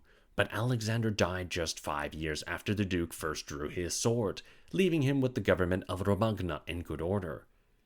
But with all the rest up in the air, between 2 very powerful hostile armies, and the Duke himself was deathly sick, yet the Duke was a man of such savagery and courage, virtue, and he understood so perfectly how to win men over to or ruin them. And the foundations were so strong that he had laid down in so short a period, that if he had not had those armies on his back, or had not been sick himself, he would have pulled through all his difficulties, and that his foundations were solid was obvious, since the Romagna waited more than a month for him. In Rome, even when he was half dead, he was safe from attack, and though the Baglioni, the Vitelli, and the Orsini came to Rome, they could not raise any force against him. Perhaps he could not have made Pope the man he wanted, but he could have kept from the office anyone he did not want. If he had been in good health the day of Alexander's death, everything would have been easy for him. He told me himself, on the day Julius II was made Pope, that he had thought of everything which could happen at his father's death, and had found a solution for everything. Only he never thought that when his father was dying, he too would be at death's door. Looking over all the Duke's actions, then, I find nothing with which to reproach him. Rather, I think I'm right in proposing him, as I have done, as a model for all those who rise to power by means of the fortune and arms of others. Being a magnanimous man of lofty ambitions, he was bound to govern in that way, and the only obstacles to his plan were the cutting short of Alexander's life and his own illness. Any man coming into a new state, therefore, who finds it necessary to guard against enemies and win friends, to overcome by force or fraud, to make himself loved and feared by the people, followed and respected by his troops, if you have to destroy those who can or might hurt you, revamp old laws with new measures, be severe and indulgent, magnanimous and liberal, disband old armies and replace them with new, meanwhile managing your relations with other princes and kings in such a way that they will be glad to help you and cautious about harming you. You can find no better recent examples than those of his career. His only error lay in making Julius Pope, where he simply made a bad choice, because, as I said, though he couldn't make his own man Pope, he could keep anyone else from the office. And he should never have allowed any of those cardinals to become Pope whom he had injured, or who, on their election, might have had reason to fear him, for men injure others either through fear or hate. Those whom he had already injured were, among others, San Pietro in Vicoli, Colonna, San Giorgio, and Azzacaneo. All the others, if elected, would have had reason to fear him, except for Rowan and the Spaniards. The latter were all bound to him by nationality and obligation. The former had nothing to fear, being closely bound to the King of France, and so the Duke, first and foremost, should have tried to make a Spaniard pope, and if he could not do that, should have acted Rowan and not San Pietro in Vicoli. Anyone who thinks that recent benefits make great people forget old injuries is simply deluding himself. Thus the Duke made a mistake in this election, and it was the cause of his final ruin. Chapter 8. On those who have become princes by crime. But as there are two other ways to rise from private citizen to prince which cannot be assigned altogether to luck or ability, virtue, I cannot omit them, even though one could be handled more fully in a discussion of republics. These are ascent to princely power by some criminal or evil conduct, and the rise of a private citizen to supreme authority in his land through the choice of his fellow citizens. In describing the first, I will use just two examples, one ancient, one modern, without further declaiming on the method itself, since I think the examples will suffice for anyone who needs to follow them. Agathocles, the Sicilian, became Prince of Syracuse, not simply from the rank of a private citizen, but from a base and abject position in life. Born the son of a potter, he led a life of complete iniquity at every stage of his career, yet he joined to his villainies such powers, virtue of mind and body, that after enlisting in the army, he rose through the ranks to become military governor of Syracuse. Once settled in this post, he decided to make himself prince, and take violent possession, without obligation to others, of what had already been freely granted to him. First he told his plan to Hamilcar the Carthaginian, who was campaigning in Sicily with his armies. Then one morning he convoked all the people and the full Senate of Syracuse, as if he had some announcement of public concern to make. At a pre-arranged signal, he then had his soldiers butcher all the senators and the richest of the people, and after they were dead, he took and kept the office of prince over that city without the slightest public protest. And even though the Carthaginians twice defeated him, and at last brought him under siege, he was not only able to defend his city, but, leaving some of his people to defend against the besiegers, he led the others off to assault Africa. In short order, he was able to lift the siege of Syracuse and reduce the Carthaginians to desperate straits, and in the end, they had to come to terms with him, content themselves with their African possessions, and leave Sicily to Agathocles. Considering the deeds and career of this man, one finds little or nothing that can be contributed to luck, for, as I noted above, he did not come to power through anyone's help, but rose through the ranks of the army, passed through 1,000 hardships and perils to become prince, and held onto the office by the spirited and dangerous means described. Yet it certainly cannot be called virtue to murder his fellow citizens, betray his friends, to be devoid of truth, pity, or religion. A man may get power by means like these, but not glory. If we consider simply the courage, virtue, of Agathocles in facing and escaping from dangers, and the greatness of his soul in sustaining and overcoming adversity, it is hard to see why he should be considered inferior to the greatest of captains. Nonetheless, his fearful cruelty and inhumanity, along with his innumerable crimes, prevent us from placing him among the really excellent men. For we can scarcely attribute to either fortune or virtue a conquest which he owed to neither. In our own days, during the papacy of Alexander VI, there is the example of Oliverotto da Fermo. His father having died when he was young, he was raised by a maternal uncle named Giovanni Fogliani, and sent off as a young man to soldier with Paolo Vitelli, so that he might learn the discipline and qualify for a good post in the army. After Paolo's death, he served under Vitellozzo, his brother, and before long, being clever and a gallant fellow in mind as well as body, he advanced to the head of the army.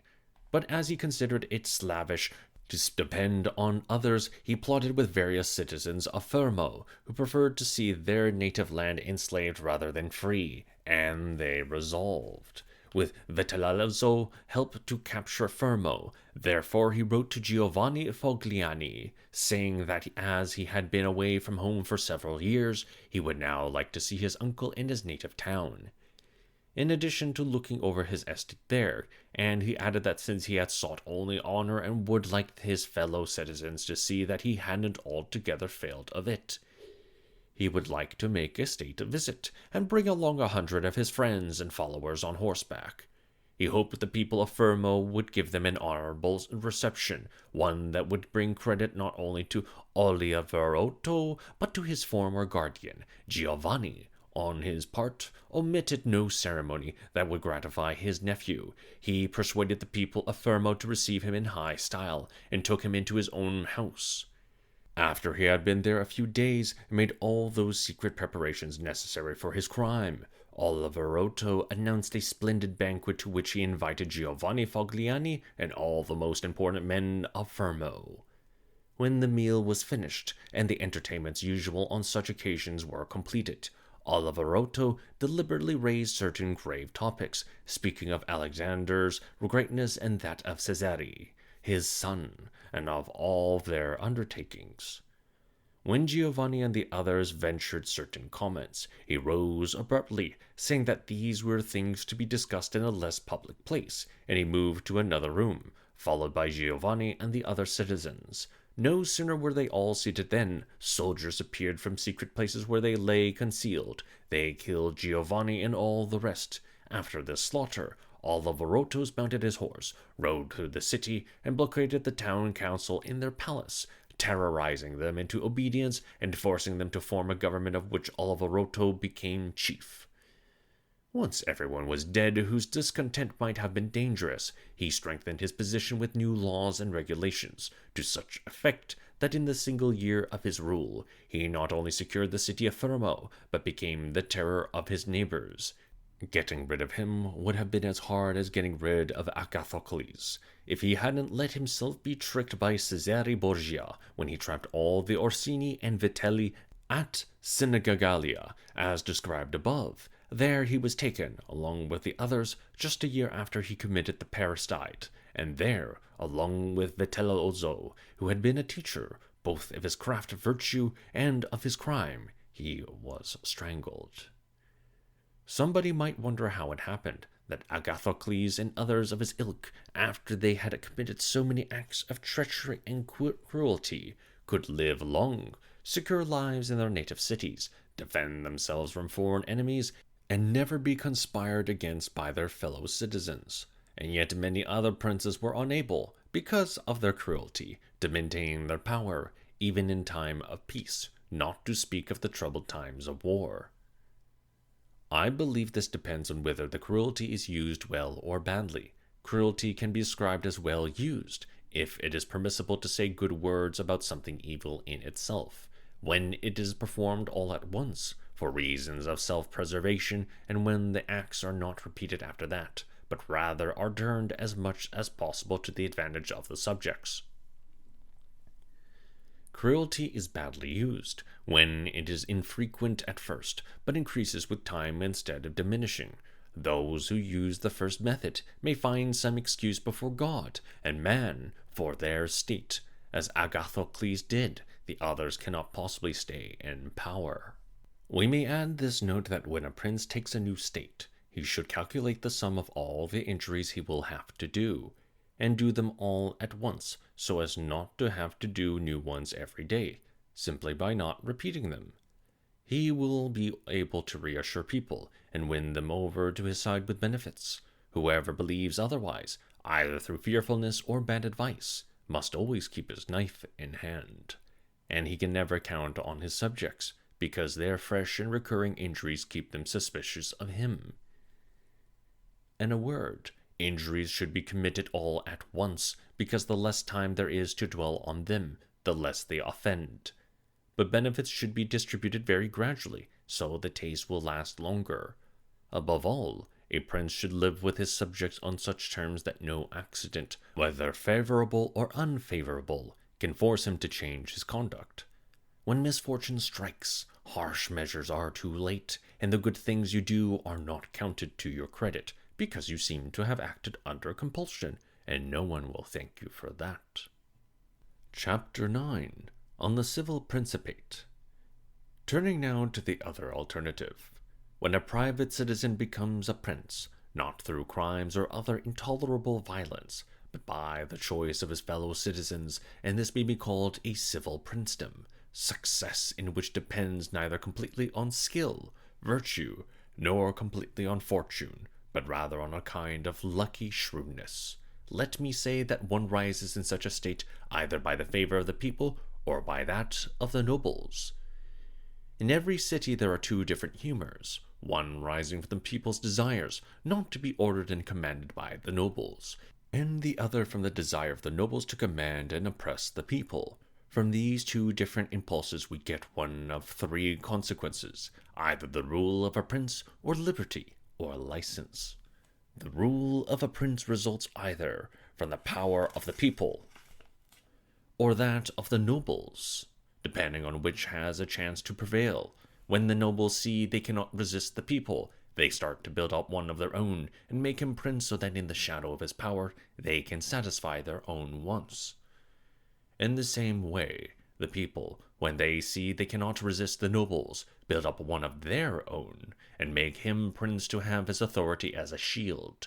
The man who becomes prince, with the help of the nobles, has more trouble holding on to his power than the man who rises with the aid of the people, because as prince he is surrounded by many who think themselves his equals, and for this reason he cannot give orders or manage his agents as he would like. But the man who becomes prince by popular favor reaches the pinnacle alone, and finds no one around him, or very few, who are not prepared to take orders. Apart from this, you cannot satisfy the nobles honestly and without harming others.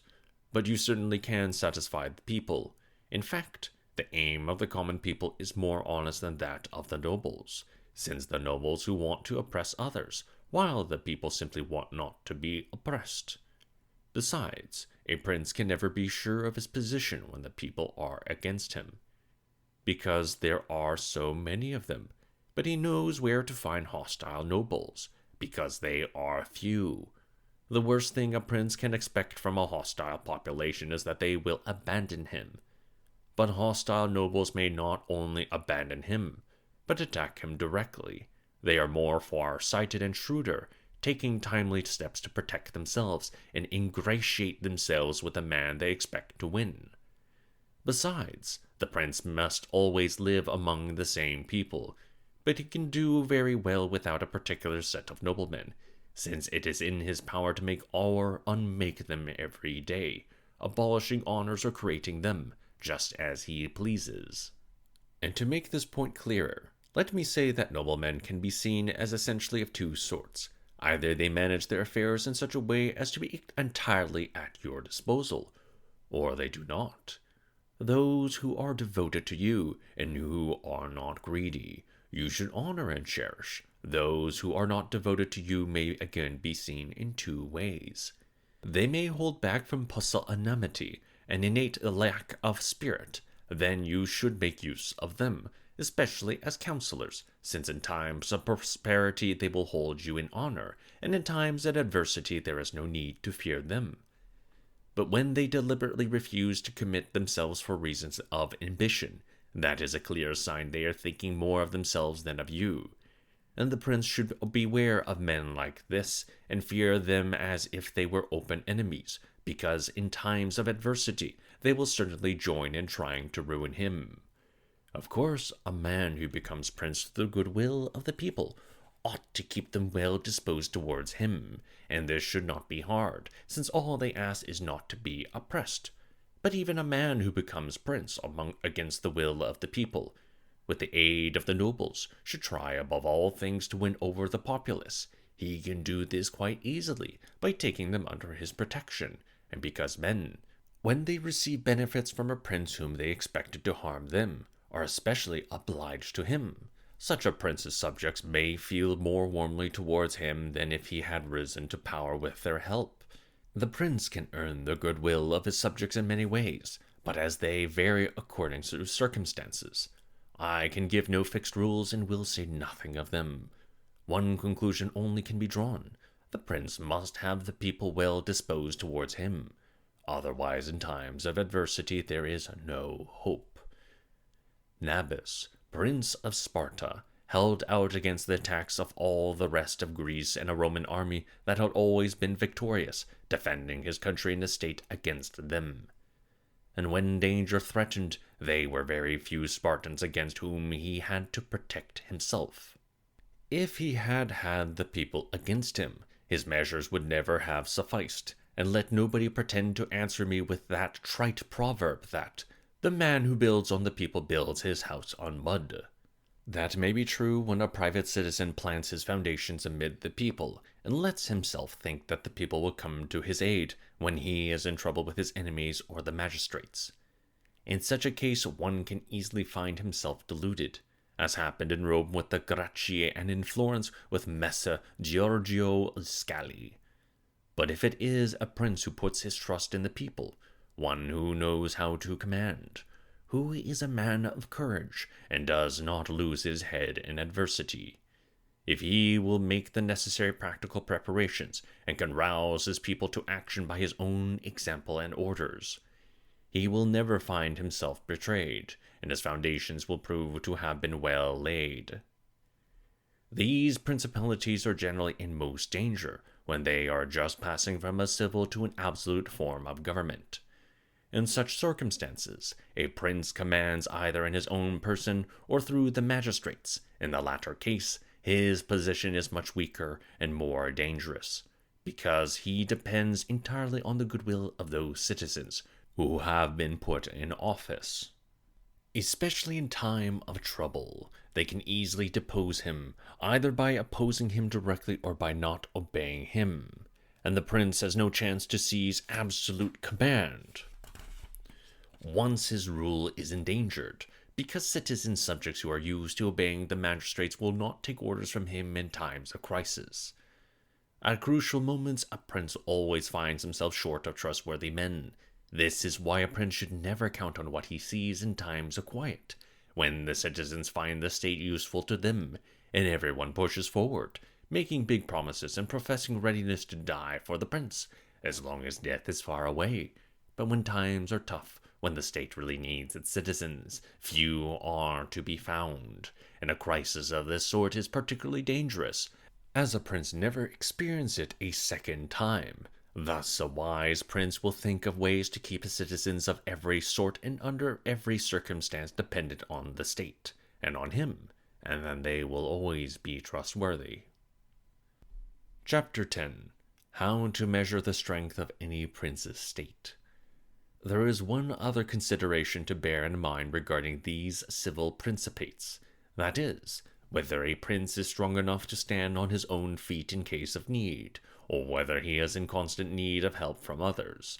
And to make the matter clearer, let me say that in my opinion princes control their own destiny when they command enough money or men to assemble an adequate army, and make a stand against anyone who attacks them. I think princes who need outside protection are those who cannot take the field against their foes, but have to hide behind their walls and defend themselves there. I have already mentioned the first class, and will save whatever else I have to say about them till later.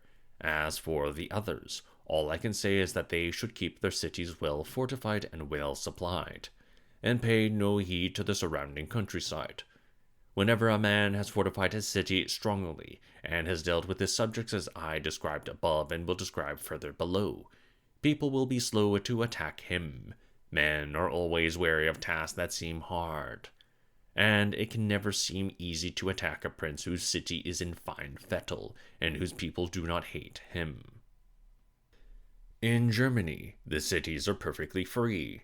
Though their territories are small, they obey the emperor when they feel like it, and have no fear of him or any other neighbors, because they are so well fortified that everyone realizes it would be slow, hard work to capture them.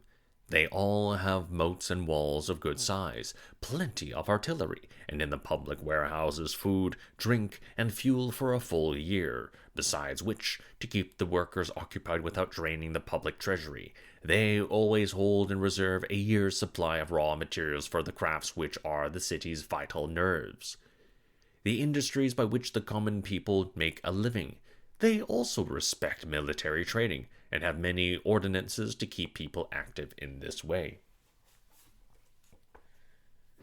Thus, a prince who has a strong city and does not earn his people's hatred cannot be attacked, or if he were, that attacker would be driven off to his own disgrace.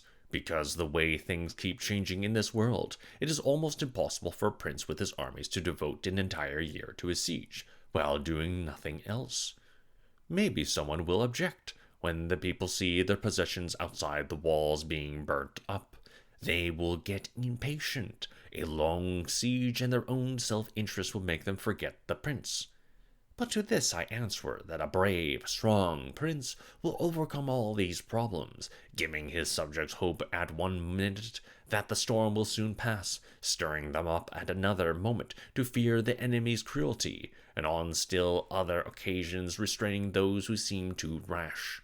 Besides, the enemy will generally do his burning and ravishing of the countryside as soon as he begins the siege, when men's minds are still passionate and earnest for the defense. Thus, the prince has less reason to worry, because, after a few days, when tempers have cooled, the harm will already have been done, the losses inflicted, and there will clearly be no cure. At that point, the people will rally even more strongly behind their prince, because they will feel he owes them something, since their houses were burnt and their fields ravaged in defense of his cause. Indeed, men are so constructed that they feel themselves committed as much by the benefits they grant as by those they receive. Hence, all things considered, it should not be hard for a prudent prince to keep his subjects in good spirits throughout a siege, as long as he does not run short of food or weapons. Chapter 11 of Ecclesiastical States. It remains for us now only to discuss ecclesiastical states, which present their worst difficulties before one takes possession of them. For though they are gained either by virtue or fortune, they can be held without either of those qualities. They are sustained by the ancient principles of religion, which are so powerful and of such authority that they keep their princes in power whatever they do, however they live. These are the only princes who have states that they do not defend and subjects that they do not govern. The states, though undefended, are never taken from them, and the subjects, though ungoverned, neither protest nor try to break away, nor could revolt if they had a mind to. These, then, are the only safe and happy governments, but since they are ruled by a heavenly providence to which human reason cannot reach, I shall say nothing of them, instituted as they are by God, and sustained by him. It would be a rash and imprudent man who ventured to discuss them.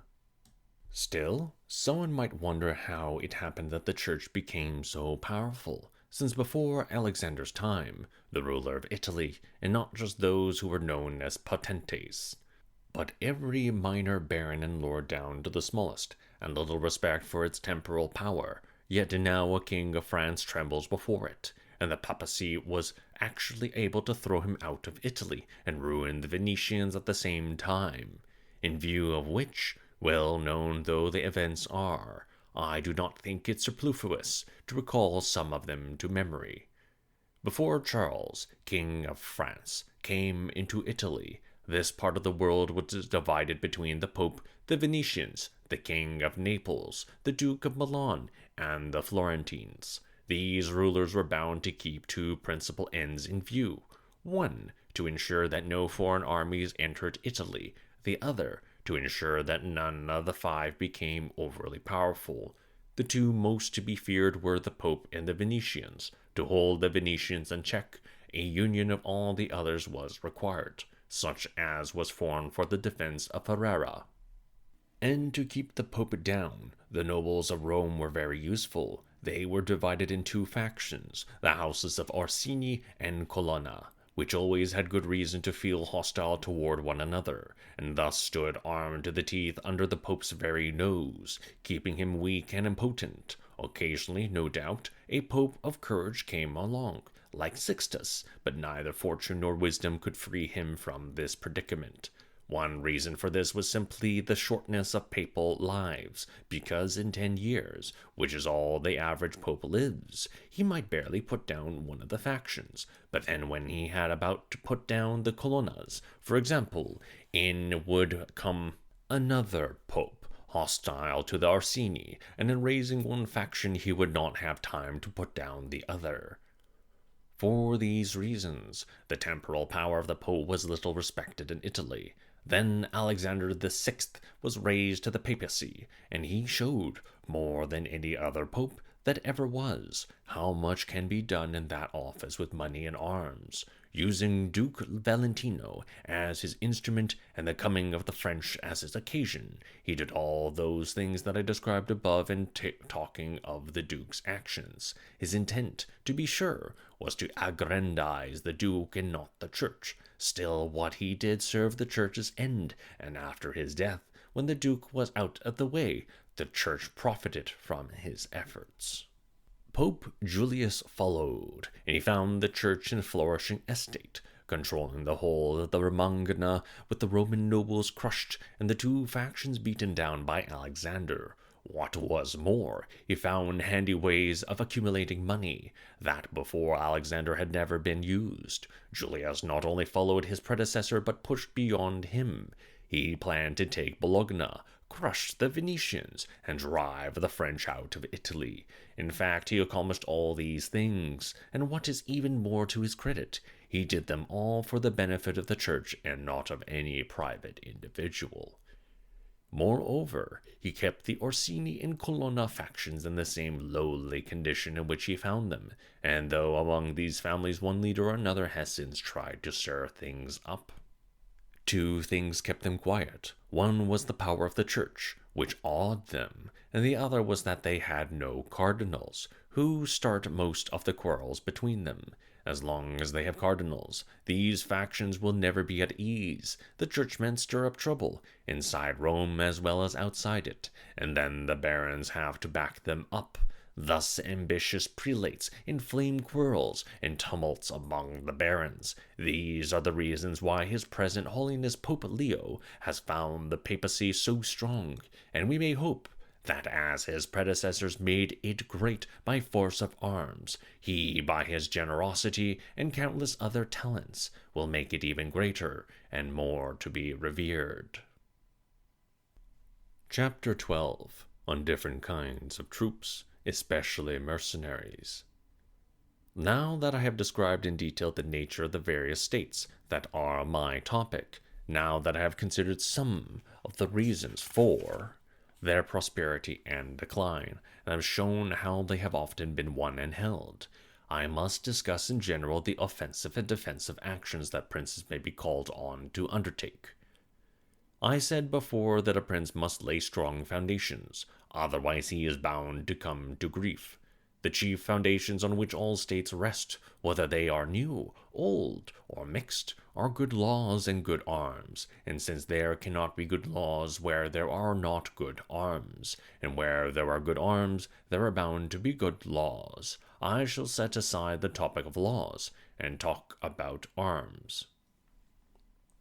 Let me say, then, that the armies with which a prince defends his state are either his own, or are mercenaries, auxiliaries, or mixed. Mercenaries and auxiliaries are useless and dangerous.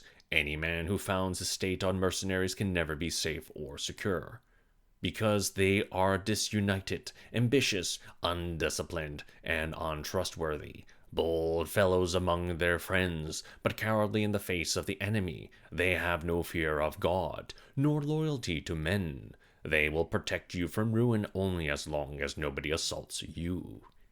In peace you are at their mercy, and in war at the mercy of your enemies. The reason is that they have no other passions or incentives to hold the field, except the desire for a bit of money, and that is not enough to make them die for you.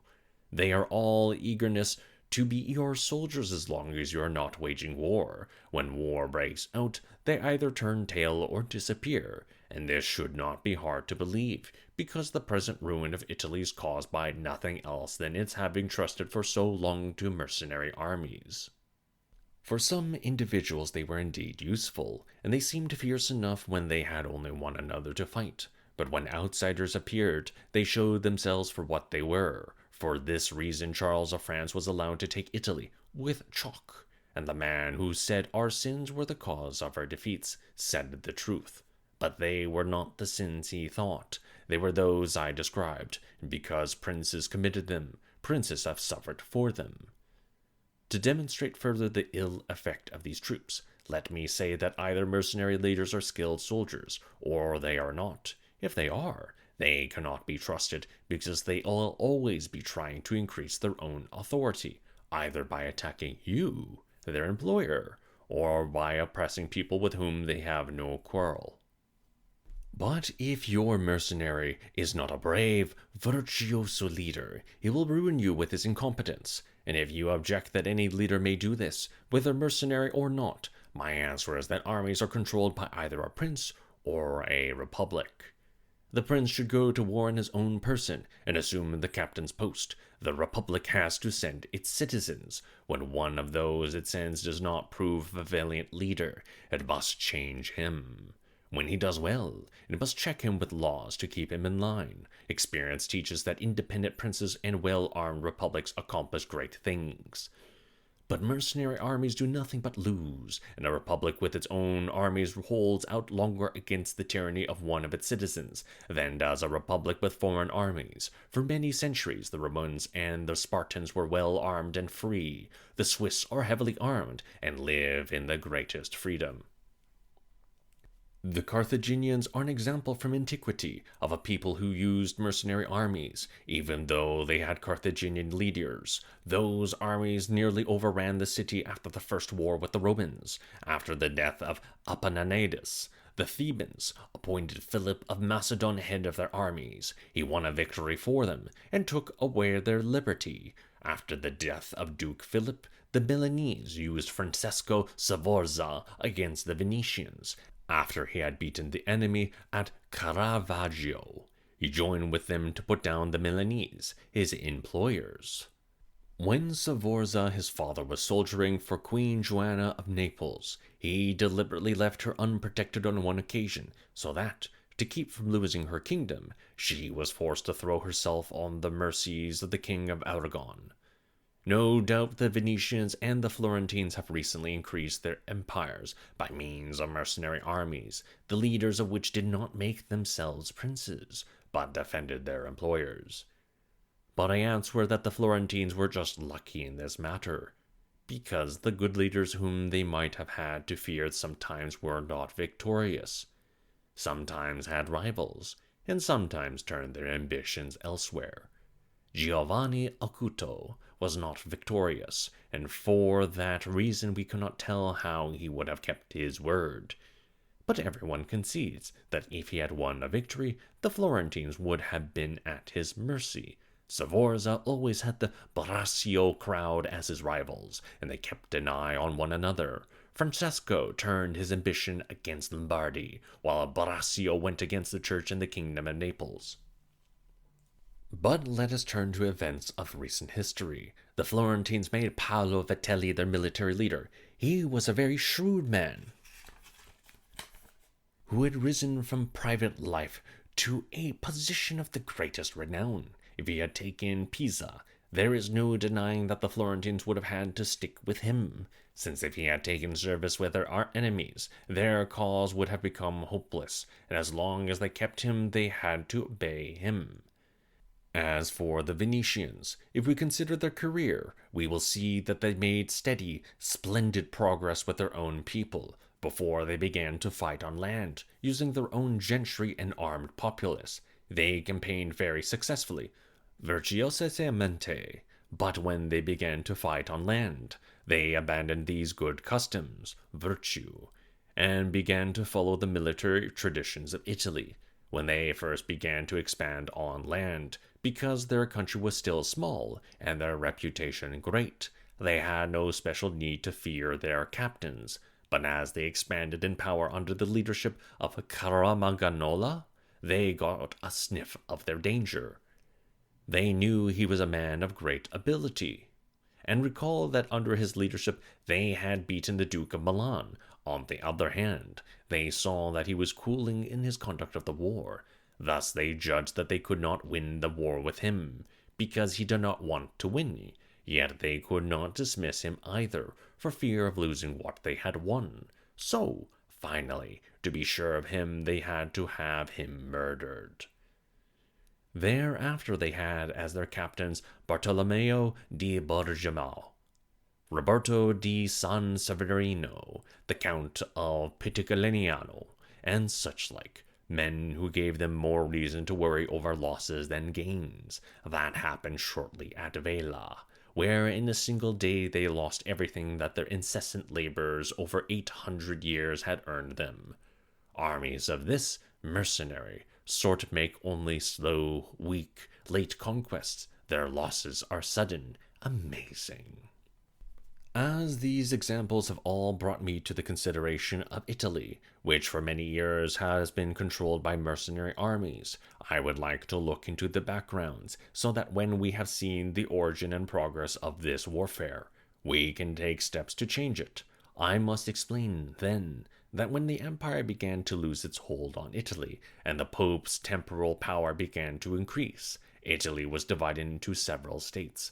Many of the big cities took arms against their nobles who previously, with the help of the emperor, had kept them under.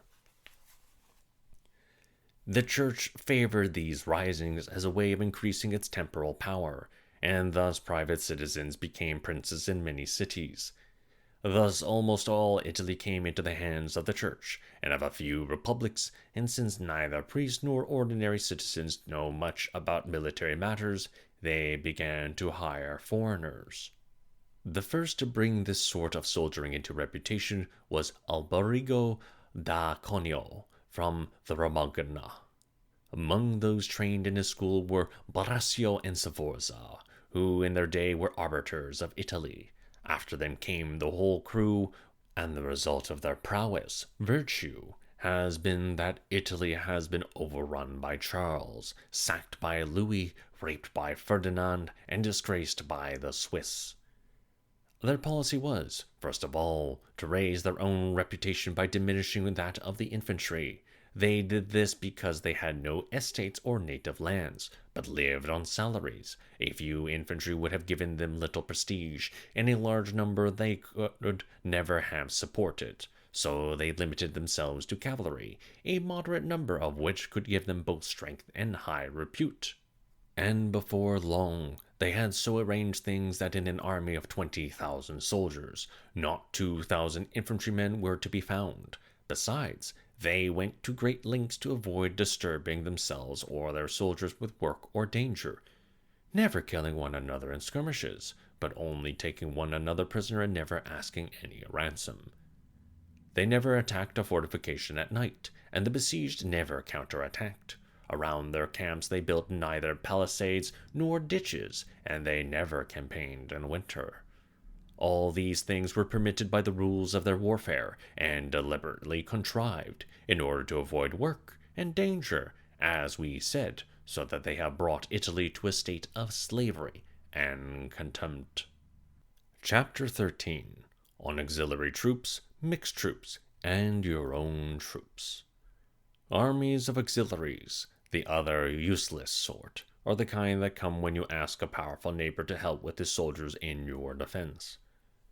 Pope Julius trained this only recently. He had learned a gloomy lesson at Ferrara as a result of using mercenary troops, and now turned to auxiliaries, getting Ferdinand, King of Spain, to help with his soldiers and armies. Troops of this sort may be perfectly good and useful in their own right, but to the man who calls them in, they are almost always harmful, because when they lose, they carry your cause down with them. And when they win, you remain their prisoner, and though ancient history is full of instances, I don't want to set aside the fresh example of Pope Julius. His behavior could scarcely have been more ill-advised. Just because he wanted Ferrara, he put his whole destiny in the hands of a foreigner. Only his good luck enabled him to escape the consequences of his bad judgment, through the operation of a third force, for when his auxiliaries had been beaten at Ravenna, the Swiss suddenly appeared and drove off the victors, much to his surprise and everyone else's. So he was not captured either by his enemies, because they had fled, or by his auxiliaries, because he was victorious through the efforts of somebody else. Likewise the Florentines, when they had no arms of their own, brought 10,000 Frenchmen to attack Pisa, and this project of theirs brought greater dangers upon them than any of their other tribulations. The Emperor of Constantinople, in order to put down his neighbors, brought into Greece an army of 10,000 Turks when the war was over. They refused to leave, and thus began the enslavement of Greece by the infidels. Anyone who wants to make dead sure of not winning, then, had better make use of armies like these, since they are much more dangerous than mercenaries. In these you get your ruin ready-made. They come to you a compact body, all trained to obey somebody else. Mercenaries after a victory need a little time, and a better occasion before they attack you, since they are not a unified body, but a group of individuals picked and paid by you. Hence a third party, even if you name him as head, cannot immediately gain enough authority to do you serious harm. In a word, when you have mercenaries, their cowardice is most dangerous to you. When you have auxiliaries, it is their courage, virtue, you must fear. Hence a wise prince has always kept away from troops like these, and made use of his own, preferring to lose under his own power than to win with other people's troops. And you can easily see the difference there is between these various armies by the difference in the Duke's reputation when he had only French soldiers, when he had the Orsini and Vitelli, and when he had his own soldiers and could stand on his own feet. His reputation grew steadily more impressive, and it never stood higher than when everyone saw he was the complete master of his own troops. Though I don't want to stop using Italian examples which are fresh in mind, I cannot omit Hilaro of Syracuse, whom I mentioned earlier. When the Syracusans made this man head of their armies, as I said before, he recognized at once that mercenary soldiers were useless, being formed on the same pattern as our Italian condottieri, and since he couldn't safely keep them, nor yet let them go, he had them cut to bits, and after that he made war with his own armies, not with those of other people. I'd like to also call to mind a parable from the Old Testament, which bears on the point. When David volunteered before Saul to fight with the Goliath, the Philistine challenger, Saul, to give the young man courage, offered him his own royal armor. But David, after trying it on, refused, saying he could never do himself justice in that armor. He preferred to meet the enemy armed simply with his own sling and a knife. In a word, other men's armor will either slip off your back, or weigh you down, or constrict your actions. When Charles VII, father of King Louis XI, had freed France from the English by his own energy, virtue, and good luck, he realized how necessary it was to have his own armies, and established laws in his kingdom for training cavalry and infantry.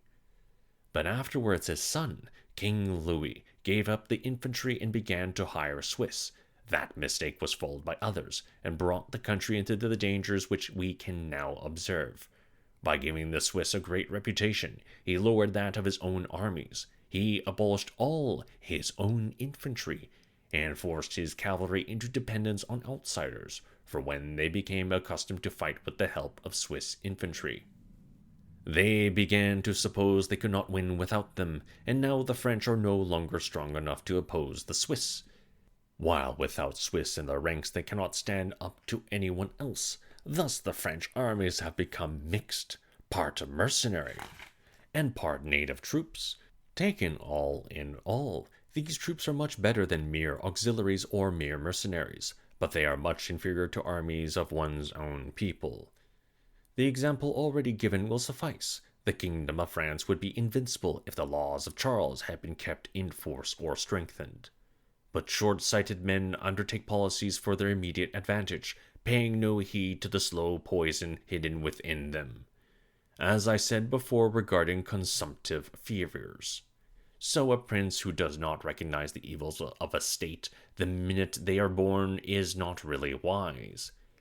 And such ability to look ahead is given to the very few. If you try to seek out the basic reason for the fall of the Roman Empire, you will find it began with the hiring of Goths as soldiers. From that moment, the forces of the Roman Empire began to grow slack, and all the energy, virtue, taken from them accrued to the outsiders. I conclude, then, that unless it has its own armies, no state is really secure. In that case, it depends entirely on fortune, having no power, virtue, to put up a reliable defense in times of trouble. Wise men have always thought and said that nothing is so weak and unstable as a reputation for power not founded on strength of one's own. Your own armies are defined as those composed of your own subjects, citizens, or dependents. All others are either mercenary or auxiliary. You will have no trouble creating your own armies if you study the regulations of the 4 men noted above, and note how Philip, father of Alexander the Great, levied and organized his armies. Many other republics and kingdoms have done the same, and to their precedents I refer you without further remark. Chapter 14. Military Duties of the Prince. A prince, therefore, should have no other object, no other thought, no other subject of study than war, its rules and disciplines. This is the only art for a man who commands, and it is of such value, virtue, that it not only keeps born princes in place, but often raises men from private citizens to princely fortune. On the other hand, it is clear that when princes have thought more about the refinements of life than about war, they have lost their positions. The quickest way to lose a state is to neglect this art. The quickest way to get one is to study it. Because he was a soldier, Francesco Sforza raised himself from private citizen to Duke of Milan. His successors, who tried to avoid the hardships of war, became private citizens after being dukes. Apart from the other evils it brings with it, being defenseless makes you contemptible. This is one of the disgraces from which a prince must guard himself, as we shall see later. Between a man with arms and a man without them, there is no proportion at all. It is not reasonable to expect an armed man to obey one who is unarmed, nor an unarmed man to be safe among armed servants. Because, what with the contempt of the former and the mistrust of the latter, there is no living together. Thus a prince who knows nothing of warfare, apart from his other troubles already described, cannot hope for respect from his soldiers or put any trust in them. Therefore the prince should never turn his mind from the study of war. In times of peace he should think about it even more than in wartime. He can do this in 2 ways, by training the body and training the mind. As for physical training, apart from keeping his troops well disciplined and exercised, he should do a great deal of hunting, and thus harden his body to strenuous exercise, meanwhile learning to read terrain. He will see how the mountains rise, how the valleys open out, and how the plains lie. He will know about rivers and swamps, and to this study he should devote the greatest attention. What he learns will be doubly useful. First, he will become acquainted with his own land, and understand better how to defend it. And then, because he knows his own country thoroughly, he can easily understand any other country that he is forced to look over the first time. For example, in Tuscany, the hills, valleys, plains, and swamps are pretty much like those in other provinces, so that, Knowing one, you can easily get to know the others. Any prince who lacks this experience lacks the main thing a captain should have, that is, a knowledge of how to find the enemy, pick a campsite, draw up an army, prepare it for battle, and organize sieges for his own advantage. Among the other good things that historians report of Philopoemen, prince of the Achaeans, they say that in peacetime he thought of nothing but how to make war. And when he was in the country with his friends, he would sometimes stop and ask them, "Suppose there were enemies up in those hills, and we were here with our army. Who would have the advantage? How could we get at them without breaking ranks? If we wanted to get away, how would we do it? If they tried to get away, how could we cut them off?" Thus, as they traveled along, he would raise every tactical problem that could confront an army. He listened to their opinions and put forth his own, supporting them with reasons.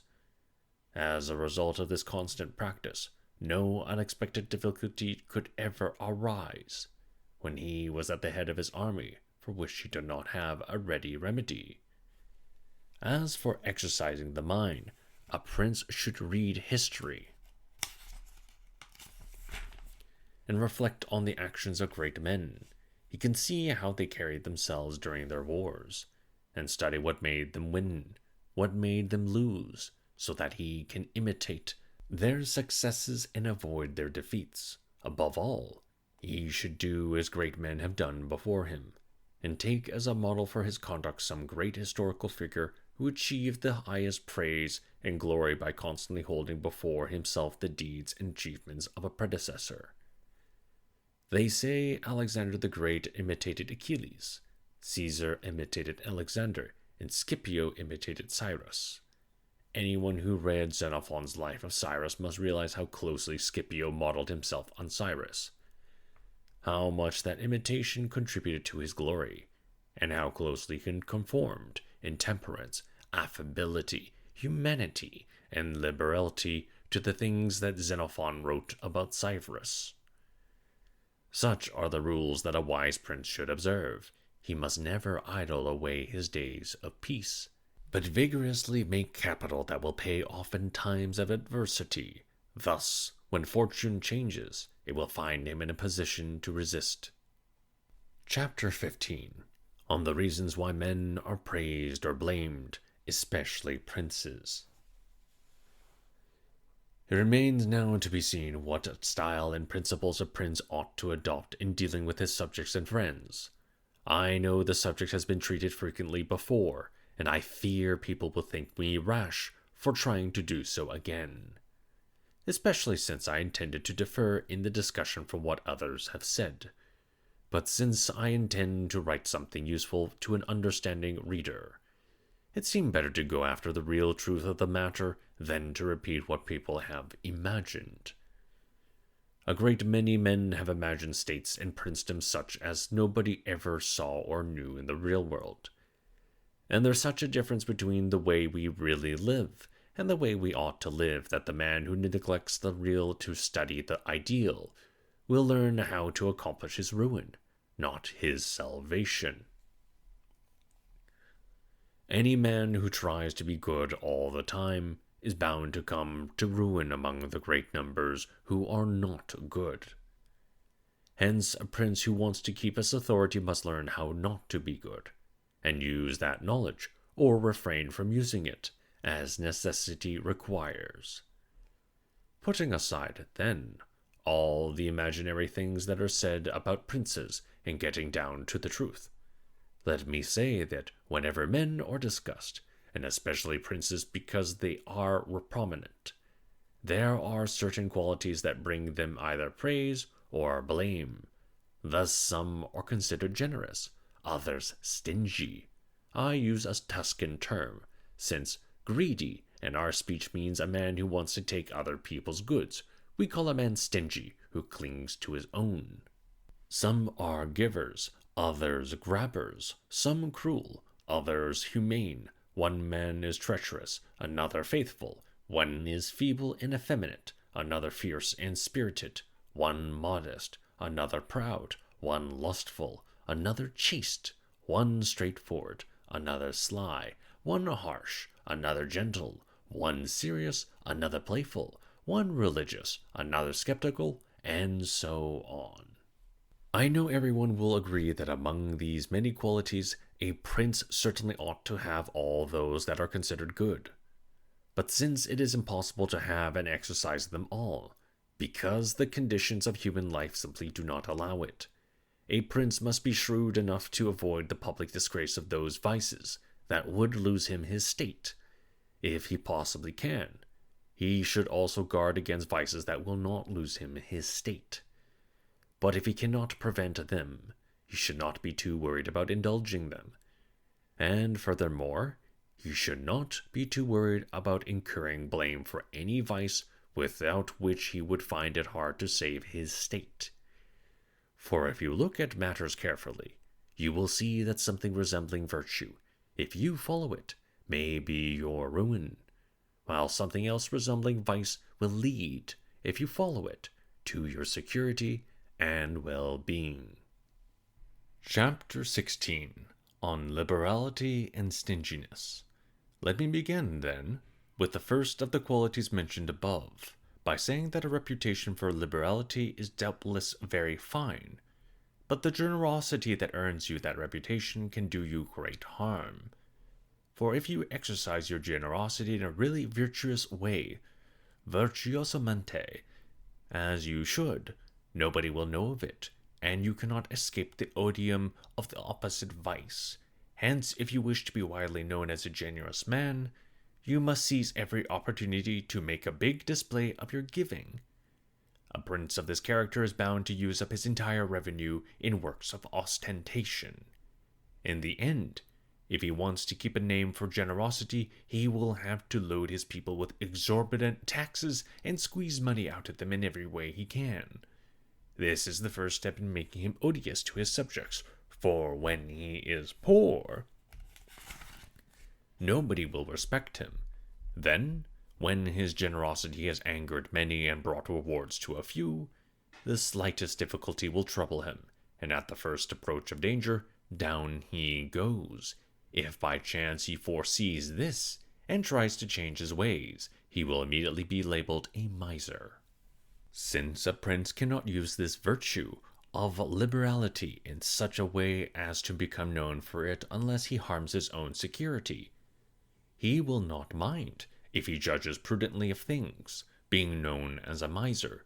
In due course he will be thought the more liberal man. When people see that his parsimony enables him to live on his income, to defend himself against his enemies, and to undertake major projects without burdening his people with taxes, thus he will be acting liberally toward all those people from whom he takes nothing, and there are an immense numbers of them, and in a stingy way towards those people on whom he bestows nothing, and they are very few. In our times we have seen great things being accomplished only by men who have had the name of misers. All the others have gone under. Pope Julius II, though he used his reputation as a generous man to gain the papacy, sacrificed it in order to be able to make war. The present King of France has waged many wars without levying a single extra tax on his people, simply because he could take care of the extra expenses out of the savings from his long parsimony. If the present King of Spain had a reputation for generosity, he would never have been able to undertake so many campaigns, or win so many of them. Hence, a prince who prefers not to rob his subjects, who wants to be able to defend himself, who wants to avoid poverty in contempt, and who has no desire to become a plunderer, should not mind in the least if people consider him a miser. This is simply one of the vices that enable him to reign. Someone may object that Caesar used a reputation for generosity to become emperor, and many other people have also risen in the world, because they were generous or were supposed to be so.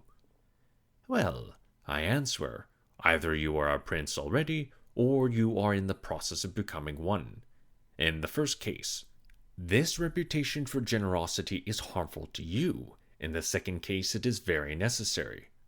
Caesar was one of those who wanted to become ruler in Rome, but after he had reached his goal, if he had lived and had not cut down on his expenses, he would have ruined the empire itself. Someone may say, there have been plenty of princes, very successful in warfare, who have had a reputation for generosity. But I answer, either the prince is spending his own money and that of his subjects, or he is spending somebody else's. In the first case, he ought to be sparing. In the second case, he ought to spend money like water. Any prince at the head of his army, which lives on loot, extortion, and plunder, disposes of other people's property, and is bound to be very generous, otherwise his soldiers would desert him. You can always be a more generous giver when what you give is not yours or your subjects. Cyrus, Caesar, and Alexander were generous in this way. Spending what belongs to other people does no harm to your reputation. Rather, it enhances it. Only spending your own substance harms you, and there is nothing that wears out faster than generosity. Even as you practice it, you lose the means of practicing it, and you become either poor and contemptible, or, in the course of escaping poverty, rapacious and hateful. The thing above all against which a prince must protect himself is being contemptible and hateful. Generosity leads to both. Thus, it is much wiser to put up with the reputation of being a miser, which brings you shame without hate, than to be forced, just because you want to appear generous, into a reputation of rapacity, which brings shame on you and hate along with it. Chapter 17. On Cruelty and Clemency. Whether it is better to be loved or feared. Continuing now with our list of qualities, let me say that every prince should prefer to be considered merciful rather than cruel. Yet he should be careful not to mismanage this clemency of his. People thought Cesare Borgia was cruel, but that cruelty of his reorganized the Romagna, united it, and established it in peace and loyalty. Anyone who views the matter realistically will see that this prince was much more merciful than the people of Florence, who, to avoid the reputation of cruelty, allowed Pistoia to be destroyed. Thus, no prince should mind being called cruel for what he does to keep his subjects united and loyal. He may make examples of a very few, but he will be more merciful in reality than those who, in their tender-heartedness, allow disorders to occur, with their attendant murders and lootings. Such turbulence brings harm to an entire community, while the executions ordered by a prince affect only one individual at a time. A new prince, above all others, cannot possibly avoid a name for cruelty, since new states are always in danger, and Virgil, speaking through the mouth of Dido, says, Res dura et regne novatas mi talia cogant, moleri et late fines custodi nturei. Yet a prince should be slow to believe rumors, and to commit himself to action on the basis of them. He should not be afraid of his own thoughts. He ought to proceed cautiously, moderating his conduct with prudence and humanity, allowing neither overconfidence to make him careless, nor excess suspicion to make him intolerable. Here the question arises, is it better to be loved than feared, or vice versa? I don't doubt that every prince would like to be both, but since it is hard to accommodate these qualities, if you have to make a choice, to be feared is much safer than to be loved, for it is a good general rule about men, that they are ungrateful, fickle, liars and deceivers, fearful of danger and greedy for gain. While you serve their welfare, they are all yours, offering their blood, their belongings, their lives, and their children's lives, as we noted above, so long as the danger is remote. But when the danger is close at hand, they turn against you. Then, any prince who has relied on their words and has made no other preparations will come to grief, because friendships that are bought at a price, and not with greatness and nobility of soul, may be paid for, but they are not acquired, and they cannot be used in time of need. People are less concerned with offending a man who makes himself loved than one who makes himself feared. The reason is that love is a link of obligation which men, because they are rotten, will break any time they think doing so serves their advantage. But fear involves dread of punishment from which they can never escape.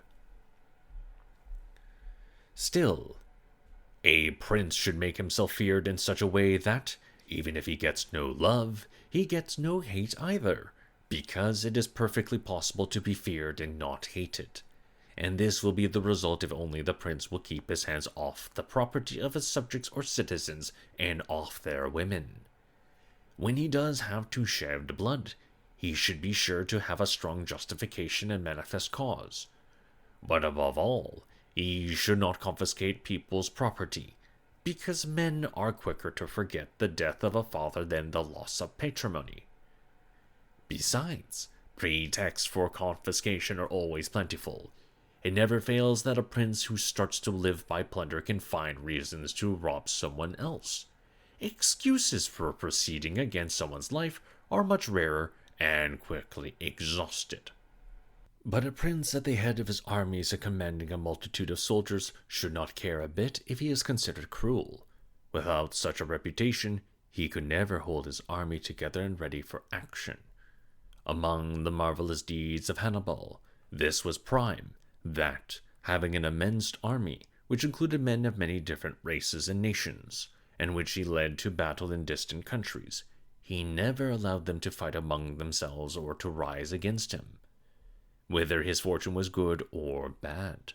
The reason for this could only be his inhuman cruelty, which, along with his countless other talents, virtue, made him an object of awe and terror to his soldiers, and without the cruelty, his other qualities, le altra sua virtue, would never have sufficed.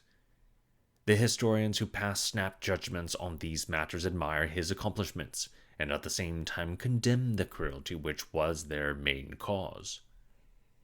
When I say his other qualities would never have sufficed, we can see that this is true from the example of Scipio, an outstanding man not only among those of his own time, but in all recorded history. Yet his armies revolted in Spain, for no other reason than his excessive leniency in allowing his soldiers more freedom than military discipline permits. Fabius Maximus rebuked him in the Senate for this failing, calling him the corrupter of the Roman armies. When a lieutenant of Scipio's plundered the Locrians, he took no action on behalf of the people, and did nothing to discipline that insolent lieutenant. Again, this was the result of his easy-going nature. Indeed, when someone in the Senate wanted to excuse him on this occasion, he said there are many men who know better how to avoid error themselves than how to correct error in others. Such a soft temper would in time have tarnished the fame and glory of Scipio, had he brought it to the office of emperor, but as he lived under the control of the Senate, this harmful quality of his not only remained hidden, but was considered creditable. Returning to the question of being feared or loved, I conclude that since men love at their own inclination but can be made to fear at the inclination of the prince, a shrewd prince will lay his foundations on what is under his own control, not on what is controlled by others. He should simply take pains not to be hated, as I said. Chapter 18. The way princes should keep their word. How praiseworthy it is for a prince to keep his word and live with integrity rather than by craftiness. Everyone understands, yet we see from recent experiences that those princes have accomplished most who paid little heed to keeping their promises, but who knew how to manipulate the minds of men craftily. In the end, they won out over those who tried to act honestly. You should consider, then, that there are two ways of fighting, one with laws and the other with force. The first is properly a human method, the second belongs to beasts, but as the first method does not always suffice, you sometimes have to turn to the second. Thus, a prince must know how to make good use of both the beast and man. Ancient writers made subtle note of the fact that when they wrote that Achilles and many other princes of antiquity were sent to be reared by Chiron the centaur, who trained them in his discipline.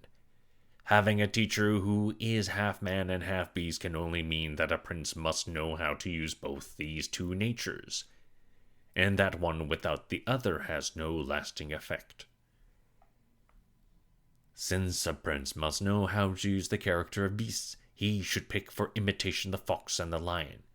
As the lion cannot protect himself from traps, and the fox cannot defend himself from wolves, you have to be a fox in order to be wary of traps, and a lion to overawe the wolves.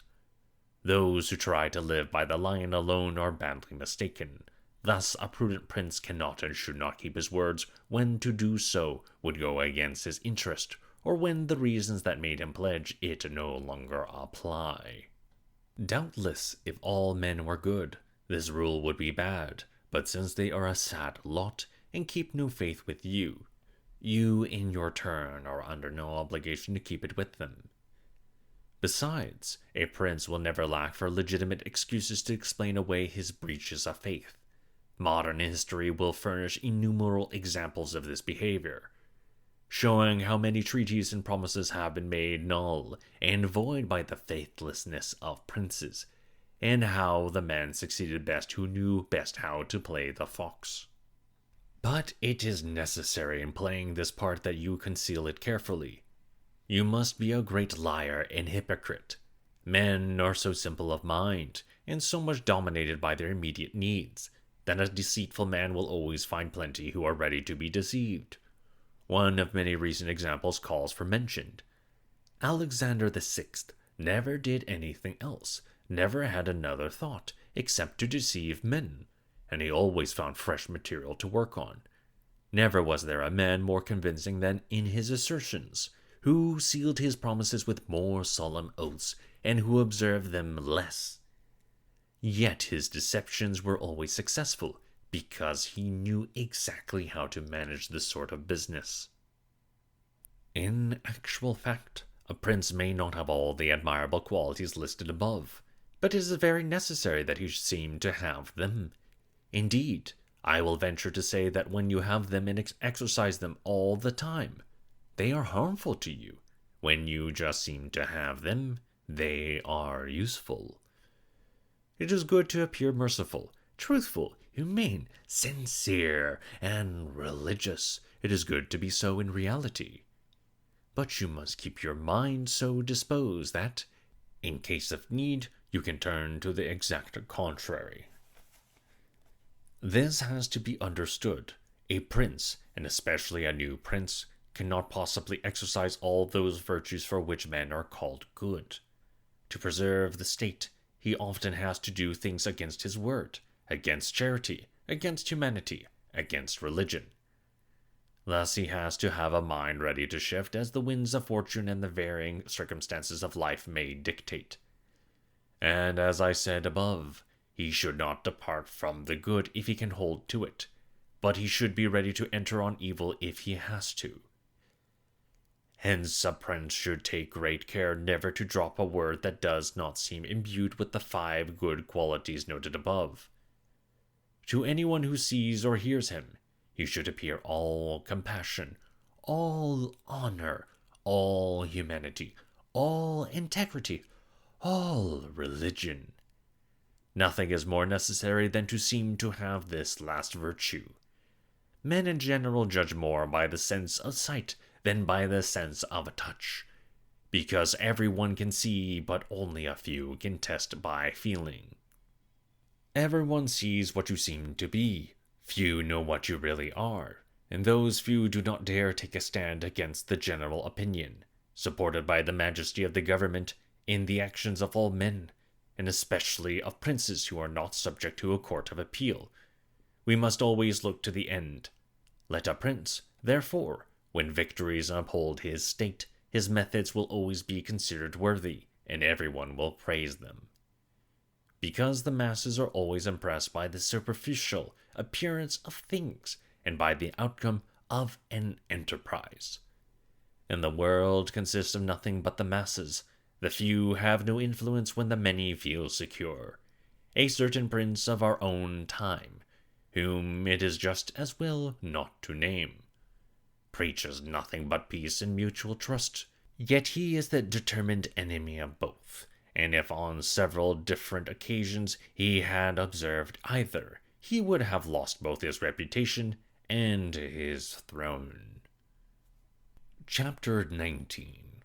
On avoiding contempt and hatred. Now that I have talked in detail about the most important of the qualities mentioned above, I'd like to discuss the other briefly, under this general heading, that the prince should try to avoid anything which makes him hateful or contemptible, as was suggested above. When he has avoided actions that will have this effect, he has done his best, and he will run no risk from his other vices. What makes him hated above all, as I said, is his confiscating the property of his subjects or taking their women. He must not commit these acts, since most men, if you don't touch their property or their honor, will live contentedly. Then you have only to contend with the ambition of the few, which can easily be checked in a number of ways. What makes the prince contemptible is being considered changeable, trifling, effeminate, cowardly, or indecisive. He should avoid this as a pilot does a reef, and make sure that his actions bespeak greatness, courage, seriousness of purpose, and strength. In the private controversies of his subjects, he should be sure that his judgment once passed is irrevocable. Indeed, he should maintain such a reputation that nobody will even dream of trying to trick or manage him. Any prince who gives such an impression is bound to be highly esteemed, and a man with such a reputation is hard to conspire against, hard to assail, as long as everyone knows he is a man of character and respected by his own people. For a prince must be on his guard in two directions: domestically, against his own subjects, and abroad, against foreign powers. From the latter he can defend himself with good weapons and good friends. If he has good weapons, he will never lack for good friends. And domestic affairs will always be secure, as long as foreign policy is successful, unless the situation is disturbed by conspiracy. Indeed, even when foreigners turn on him, if he has organized his defenses and his life as I suggested, and does not lose his head, he will withstand every assault, just as I said Nabis the Spartan did. As for one's own subjects, even when no outside disturbance occurs, there is danger they may form a secret conspiracy. From such a pilot, the prince's bestest protection lies in not being hated or despised, and keeping himself in popular favor. In a previous passage I explained the necessity for this at length. One of the strongest counters that a prince has against conspiracies is not to be hated by the mass of the people, because every man who conspires always thinks that by killing the prince he will be pleasing the people. But when he thinks his act will enrage them, he no longer has any stomach for the work, because the problems of a conspirator are enormous at best. Experience teaches us that, of many conspiracies attempted, few turn out successfully, because a man who conspires can hardly do so alone, and can take as co-conspirators only those whom he judges to be discontented. Yet as soon as you explain your plot to a malcontent, you have furnished him with means to be very content indeed. For he has everything to gain by giving you away, and when he has everything to gain one way, and so much danger and lose the other way, he must be either a very special friend of yours, or a bitter enemy of the prince. If he is to keep faith with you, in a word, there is nothing in the conspirator's life but fear, jealousy, and the awful prospect of punishment. While the prince is defended by the majesty of his office, by the laws, by the help of his allies, and by the state itself, and if to all this you add the goodwill of the people, it is impossible that any man will be rash enough to conspire against you. Every conspirator is bound to live in fear before he executes his plot. But the man who conspires against a popular prince must also be fearful after his crime is committed, since then he will have the whole people against him, and from their hate he can hope for no refuge whatever. I could give innumerable examples of this point, but one will suffice, that took place within the memory of our fathers. Messer Hannibal Bentivoglio, grandfather of the present Messer Hannibal, was murdered when he was Prince of Bologna by a conspiracy of the Canaletto. He left behind only Messer Giovanni. Then, in his swaddling bands, immediately after the prince's murder, the people rose up and massacred all the Canaletto. The reason for this was simply the people's devotion to the house of Bentivoglio, which was so great at that time that, when nobody was left in Bologna who could rule the state after Hannibal's death, the Bolognesi went to Florence to seek out a man of the Bentivoglio family. Though he had previously been regarded as the son of a blacksmith, and entrusted him with the governing of their city, he governed it till Messer Giovanni was of age to rule. Thus I conclude that a prince should not worry too much about conspiracies, as long as his people are devoted to him, but when they are hostile and feel hatred toward him, he should fear everything and everybody. Well-ordered states and prudent princes have made every effort to keep the aristocracy from desperation, and to satisfy the populace by making them happy. There is one of the most important of a prince's duties. Among the well-ordered and governed kingdoms of our time is that of France, where one can observe a great many good institutions making for the liberty and security of the king. Outstanding among these is the Parliament and its authority. The founder of the kingdom, clearly knowing the ambition of the nobility and their insolence, saw the necessity of putting a bit in their teeth by which they could be managed. At the time, he understood the hatred of the common people. For the nobles, a hatred grounded in fear, and tried to reassure them. Yet he did not want this to be a particular responsibility of the king, lest he be accused of partiality by the nobles for favoring the people, or by the people for favoring the nobles. Thus he established a third judicial force which, while it was not the king's direct responsibility, could hold down the nobility and favor the commons. There could hardly be a wiser or more prudent arrangement than this, nor one serving better to promote the security of king and kingdom. And from this we can draw another notable lesson. Princes should delegate unpleasant jobs to other people, and reserve the pleasant functions for themselves. Again, let me conclude by saying that a prince should respect his nobles, but not let himself be hated by the people. Many people who have studied the lives and deaths of the Roman emperors may think that they provide examples contrary to this opinion of mine, since some of them lived exemplary lives and showed great strength, virtue of mind, yet lost the empire or were killed by subjects who conspired against them. By way of answering these objections, let me describe some of these emperors and show the reasons for which they became to grief. They will not be found much different from those I proposed. In passing, I will try to point out the most notable events in the history of those times, limiting myself to those emperors who came to the purple between Marcus the philosopher and Maximin. They were Marcus himself, Commodus his son, Pertinax, Julian, Severus, Antonius, Caracalla his son, Macrinus, Heliogabalus, Alexander, and Maximin.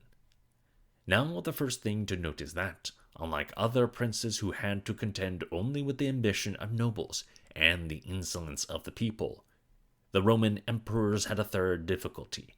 They had to cope with a cruel and avaricious soldiery. Satisfying both the soldiers and the populace at the same time proved so difficult that it cost many of the emperors their thrones.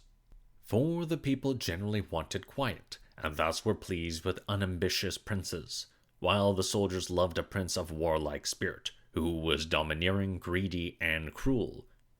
They wanted to see these qualities exercised on the people, because that meant double wages for them, and satisfy their cruelty as well as their greed. These were the reasons why those emperors who had not a great reputation, granted by nature or acquired by political practice, could not keep the two factions in hand, and so came invariably to grief. Most of them, especially when they were new in office, recognized that they could not reconcile these two humors, so they chose to please the soldiers at the cost of doing harm to the people. This was a choice they had to make, because when princes cannot help being hated by someone, they ought first of all to try to avoid universal hatred, and when they cannot escape some hatred, they should try as hard as they can to avoid the hatred of the most powerful group in ground. Thus emperors were new in office and needed special support, turned to the soldiers rather than the people, that policy serving them well or badly according to whatever they maintained control over their troops, or not. These are the reasons why Marcus, Pertinax, and Alexander, who were all men of decent lives, lovers of justice, enemies of cruelty, humane and benevolent, all came to bad ends, except for Marcus.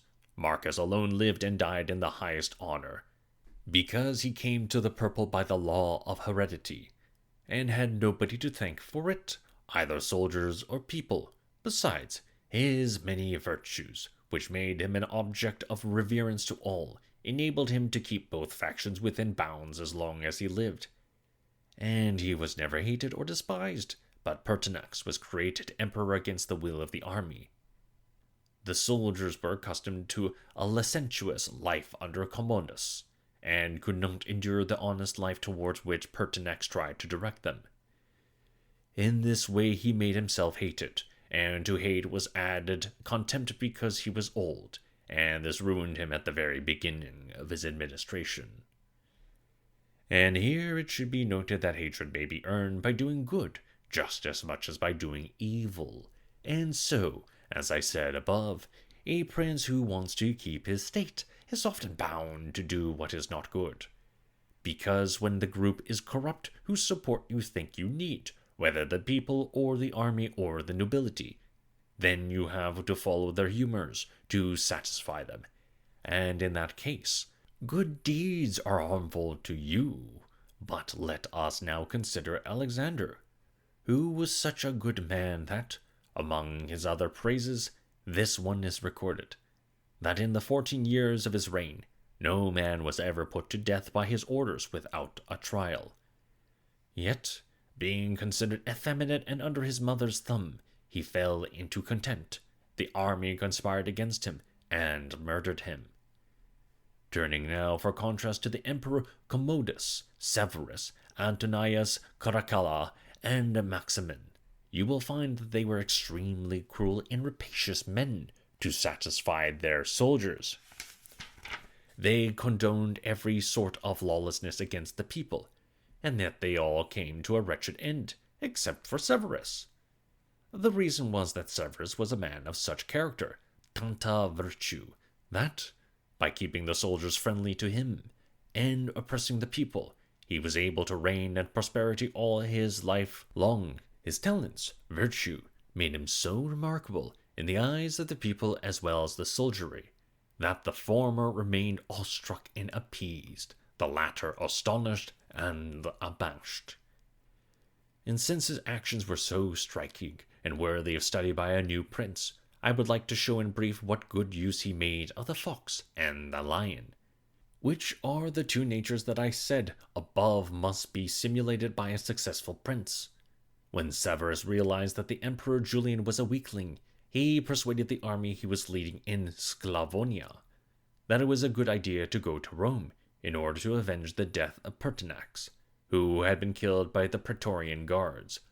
Under this pretext, and without any indication that he aspired to the purple, he led his army against Rome, and was in Italy before anyone there knew he had set out. As soon as he reached Rome, the Senate, acting out of fear, elected him emperor and ordered Julian killed. After taking this first step, Severus faced two other difficulties in making himself master of the entire state. One was in Asia, where Pasinius Niger, leader of the Asiatic armies, had himself proclaimed emperor, and the other was in the west, while Albinus also aspired to the empire. Seeing it would be rash to engage both these enemies at once, he decided to attack Niger and deceive Albinus. So he wrote the latter, saying that though the Senate had elected him emperor, he wanted a partner in that dignity. He hailed him as Kaiser and got the Senate to declare him a colleague. Albinus took all this at face value, but then when Severus had defeated Niger, killed him, and pacified the East, he went back to Rome and complained in the Senate that Albinus, unmindful of all the benefits showered on him, had treacherously tried to murder him. For this reason, Severus was bound to seek him out and punish his ingratitude.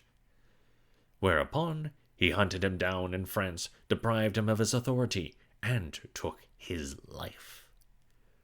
Whoever examines carefully the action of this man will find that he was a most ferocious lion and a very clever fox. He was feared and respected by all, and his army did not hate him. Even though he was a new man, it is no wonder that he could successfully hold on to so great an empire, since his splendid reputation always protected him from that popular hatred which might have been the consequences of his looting. His son, Antonius Caracalla, was also a man of great talents, well suited to make him admirable in the eyes of the people and popular with soldiers. He was a man of arms, who could stand any kind of fatigue or hardship, who despised fine food and all sorts of delicate living, and this made him very popular with the army. But his cruelty was so ferocious, so unheard of. After endless individual murders, he killed most of the population of Rome and the entire population of Alexandria. That he became hateful to everyone, and even his intimate associates began to fear him. So that he was finally murdered by a centurion in the middle of his army. We should note here that assassination of this sort, long meditated by a fanatical mind, are impossible for a prince to avert, because anyone who does not fear to die himself can carry out such a deed. But since such episodes are very rare, the prince need not be too much concerned about them. He ought only to beware of inflicting serious injury on any of his personal servants, or those who are employed near him in the service of the state. That was the mistake of Antonius, who had imposed a shameful death on a brother of this centurion, and threatened the man himself every day, though he still kept him in his bodyguard. This was a rash thing to do, and, as it happened, brought about the emperor's death. Now let us come to Commodus, who found the empire easy to acquire, since it descended to him by hereditary right, as son of Marcus Aurelius, and if he had simply been content to follow his father's footsteps, he would have satisfied both the populace and the soldiers. But he was a cruel and beastly man, who, to exercise his rapacity on the people, indulged his armies to the limit and encouraged their excesses. On the other hand, he took no care for his own dignity, descending many times into the theater to fight with gladiators, and doing other completely vulgar things unworthy of imperial majesty, till at last he became contemptible to his own soldiers. Then, when he was hated by one faction and despised by the other, a conspiracy was formed against him, and he perished. It remains now to describe Maximin. He was a man much practiced in war, and as the armies were disgusted by the effeminacy of Alexander, whom we described above, after his death they elected Maximin emperor. He was not long in power, because two things caused him to be hated and despised. One was his base birth. He had once been a shepherd in Thrace. Everyone knew it, and it was much held against him. The other was his delay in entering Rome at the beginning of his reign to take possession of the royal throne. His prefects in Rome and other parts of the empire meanwhile carried out many harsh acts, and these gave everyone an impression of terrible personal cruelty. Thus everyone turned against him, some because of his base birth, others for fear of his bloodthirstiness. Africa was first to rebel. Then the Senate and all the Roman people followed, and all Italy conspired against him. Even his own army joined in. They were besieging Aquileia, found the assault difficult, were disgusted with his cruelty, feared him the less because he had so many enemies, and thus killed him. I shall say nothing of Heliogabalus, Macrinus, and Julian, because everyone despised them, and so they were quickly done away with. To conclude this discourse, let me say that the princes of our day have less trouble in satisfying the excessive demands of the soldiers under their command. Though you have to have some concern for them, the conflicts are easily resolved because modern princes do not have armies involved with provincial governments and administrators. Like the armies of the Roman Empire, at that time it was necessary to gratify the soldiers rather than the people, because the soldiers represented the greater power. Nowadays, it is necessary to gratify the people rather than the soldiers, because the people have more power except in the lands of the Turk and the Sultan. I except the Turk here, because he always keeps near the court 12,000 infantry and 15,000 in cavalry, on whom the strength and security of his rule depend, and, before anything else, he must keep these armies satisfied. So too with the realm of the Sultan, which is all under military rule. He also has to keep the soldiers on his side without regard to the people. And it is to be noted that the Sultan's state is unlike all others in one respect. Where it most resembles the Christian pontificate, it cannot be called a hereditary monarchy, nor yet a new monarchy, because the sons of the old prince do not inherit the throne and assume command. Instead, a man is elected to the office by those who have authority to do so. Since the system is traditional, the monarchy cannot be called a new one. It has none of the difficulties inherent in new regimes, for even though the prince himself may be new, the laws of the state are old and are set up to receive him, just as if he were a hereditary monarch. But, to return to our topic, let me say that whoever studies the record described above will see that either hatred or contempt was the ruin of the Roman emperors we mentioned, and he will understand how the very different paths they took led each of them to his destined end, whether happy or unhappy. For Pertinax and Alexander, since they were new princes, it was useless and harmful to imitate Marcus Aurelius, who was the emperor by hereditary right.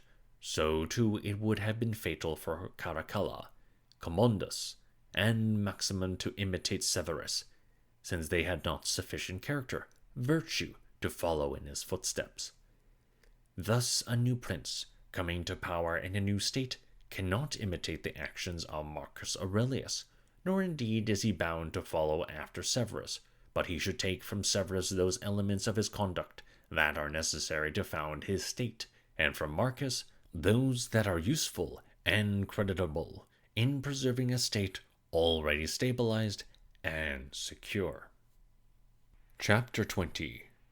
Whether building fortresses and other defensive policies often adopted by princes are useful or not. In order to keep a tight grasp on the state, some princes have disarmed their subjects. Others have tried to control their captured cities by dividing them into factions. Still others have deliberately fomented hostilities against themselves. Others, again, have made a point of winning over those who were suspect at the beginning of their reign. Some have built new fortresses. Others have torn down old ones.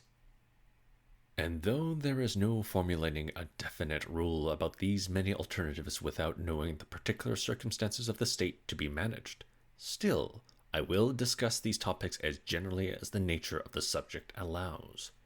There never was a new prince who disarmed his subjects. On the contrary, when he found them without weapons, he always armed them. The reason is that when you arm them, their arms become yours. Those who were suspect become your faithful supporters, and those who were faithful before continue so, and from merely being your subjects become your partisans.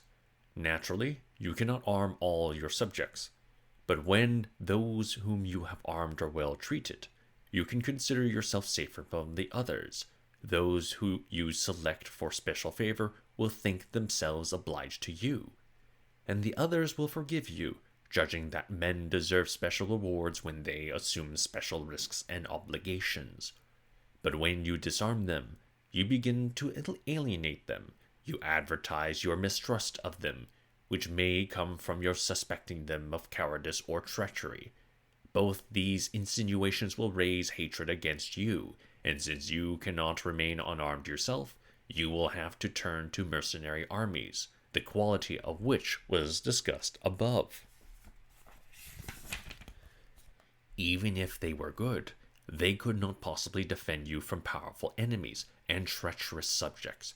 Therefore, as I said, a new prince in a new kingdom has always armed the citizens. The histories are full of examples. But when a prince acquires a new state and attaches it, like a fresh graft, on his old state, then the new acquisition must be disarmed, except for those who actively helped you acquire it. Even those people, as time and occasions allow, must be rendered soft and compliant. Things have to be arranged so that all the arms in your new state are in the hands of your own soldiers, who used to live in your own state, under your eye. The so-called wise men among our ancestors used to say that Pistoia was to be held by factions and Pisa by fortresses. On this principle, they encouraged factionalism in various cities that they possessed in order to control them more easily. In those days, when a kind of balance of powers prevailed in Italy, this may well have been a good idea, but I doubt if we can take it as a precedent nowadays. As a matter of fact, I do not believe factions ever did any good. On the contrary, it is inevitable, when an enemy approaches, that divided cities will collapse immediately, since the weaker faction will join with the invader, and the stronger faction will not be able to hold out against them both. It was on this logic, I suppose, that the Venetians fostered the Guelph and Ghibelline parties in the cities they controlled, and though they never let matters come to bloodshed, still they encouraged the quarrel, thinking that when the citizens were occupied in their feuds, they would not unite against the Venetians. But things did not turn out according to their plan. As everyone knows, after their defeat at Vela, one of the factions took fire and snatched the whole state from them. Besides, those policies are an argument of weakness in the prince. In a strong state, divisions of this sort would never be permitted. They serve only in times of peace, when indeed subjects can be managed more easily. But when war breaks out, the weakness comes to the surface. Princes become great, no doubt about it, by overcoming the difficulties and obstacles placed in their way. Thus fortune, when it wants to favor a new prince, who has more need of gaining a personal reputation than a hereditary prince, gives him enemies who are active against him, so that he can overcome them and climb even higher on the ladder that his enemies have brought to him.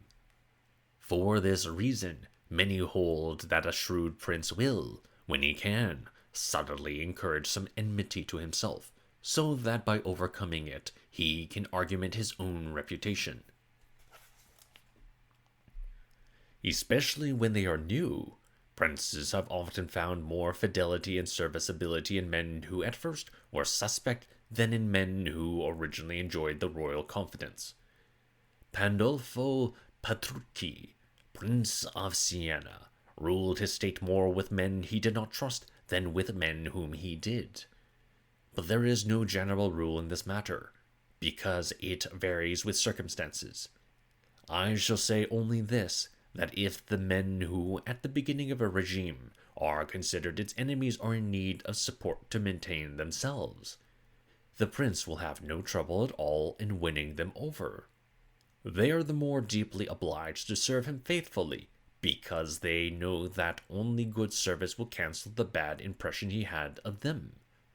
Thus the prince always gets better service from them than from men who feel too sure of their jobs, and so neglect his interests in connection with this matter, I feel impelled to remind princes who have acquired a new state with the help of the local inhabitants that they should consider carefully what motive stirred their supporters. If it was not native affection for the new prince, but just discontent with the previous state, then he will have a great difficulty keeping them friendly, because he will not be able to satisfy them. Considering carefully the principle at work here, in the light of ancient and modern examples, you will see that it is much easier to gain as friends those men who were satisfied with the earlier state, and therefore were hostile to the conqueror, than those men who, because they were discontented in the earlier state, looked with favor on the new prince and helped him take over. It has been customary for princes who want to keep a tight grasp on their states to build fortresses for use as a check-rein on those who might want to rise against them, and as a place of secure refuge against a first attack. I approve of this policy, because it has been used since ancient times. Yet in our own days, Messer Niccolo Vitelli has been observed to demolish 2 fortresses in Città di Castello, as a means of holding onto that state.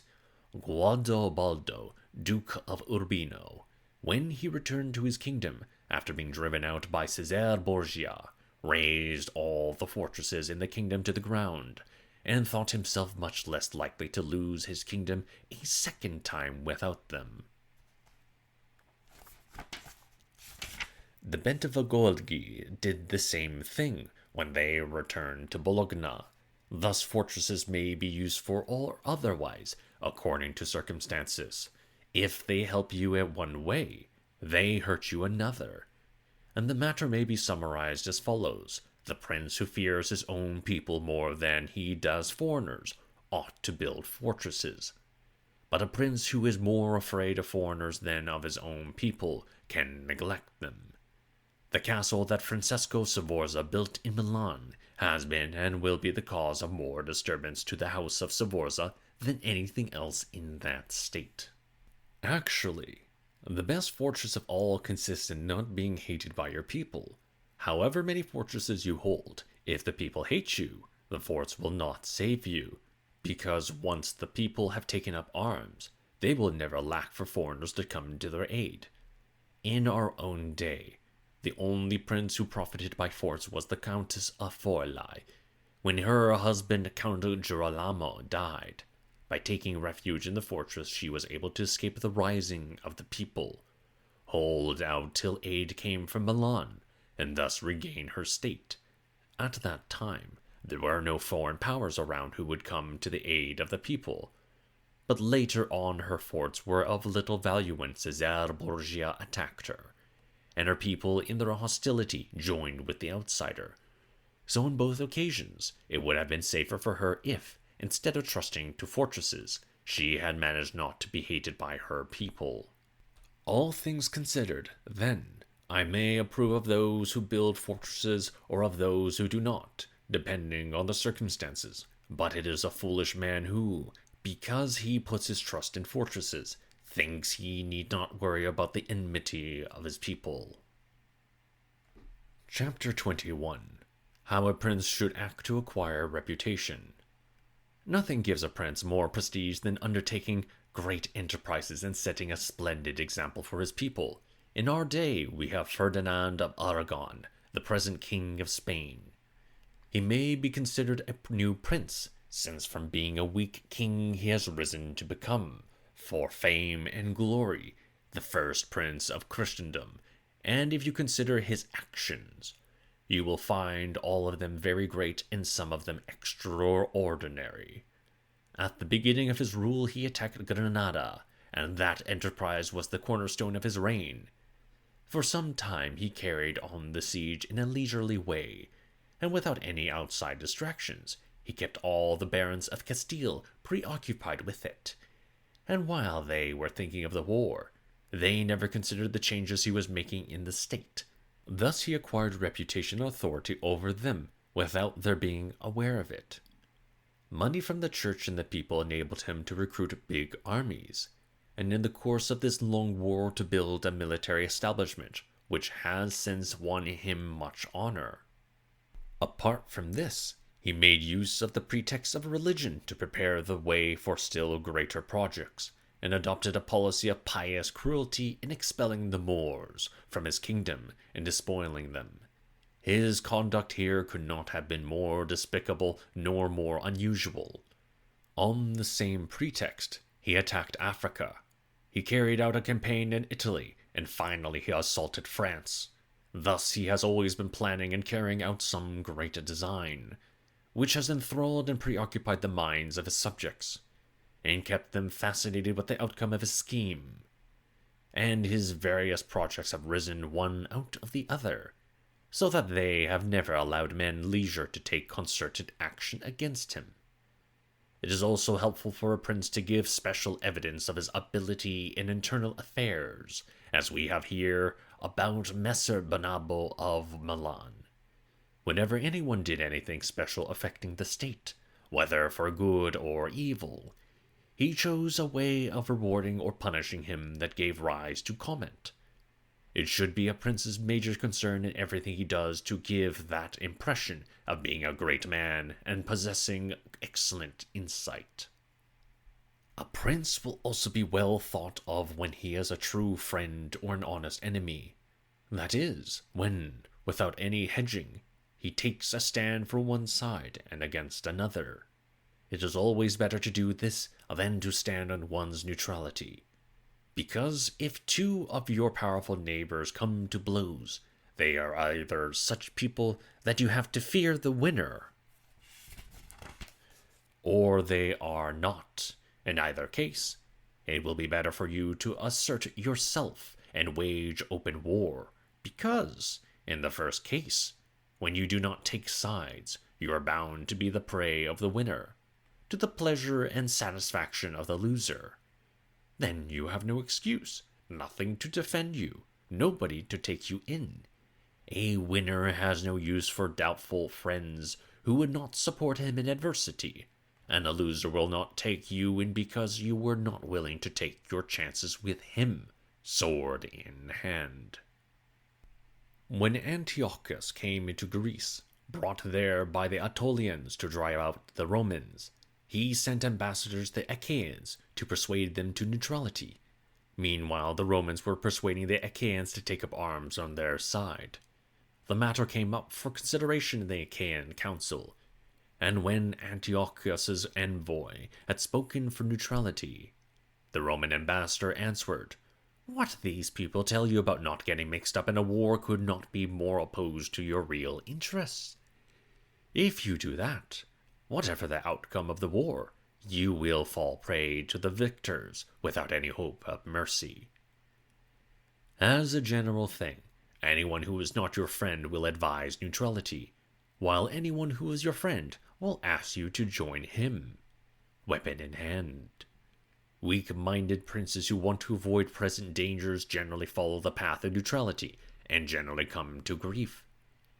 But when the prince declares himself like a man in favor of one side, even if this ally wins and becomes so powerful that you are at his mercy, still he owes you something. He is your friend. Men are never so dishonest that they will show gross ingratitude by turning immediately on their helpers. Besides, victories are never so decisive that the victor does not have to maintain some moderation, some show of justice. But even if your ally loses, you will still be dear to him. He will help you as long as he can, and be a staunch friend when your fortune rises again. As for the second case, when neither of the two powers who are at odds is so strong that you have to be afraid of his winning, it is all the more sensible for you to take sides, since you are now able to ruin one with the aid of the other, who would have saved him if he had any sense. The winner, whoever he is, will be at your mercy, and the side to which you throw your weight is bound to win. And here let me say that a prince should never ally himself with someone more powerful than himself in order to attack a third party, except in cases of absolute necessity. As I said before, when your ally wins, you remain his prisoner, and princes ought to avoid, as far as they can, being under the control of other people. The Venetians joined with the King of France against the Duke of Milan. They could perfectly well have avoided this alliance, which led directly to their ruin. There are, of course, times when an alliance cannot be avoided.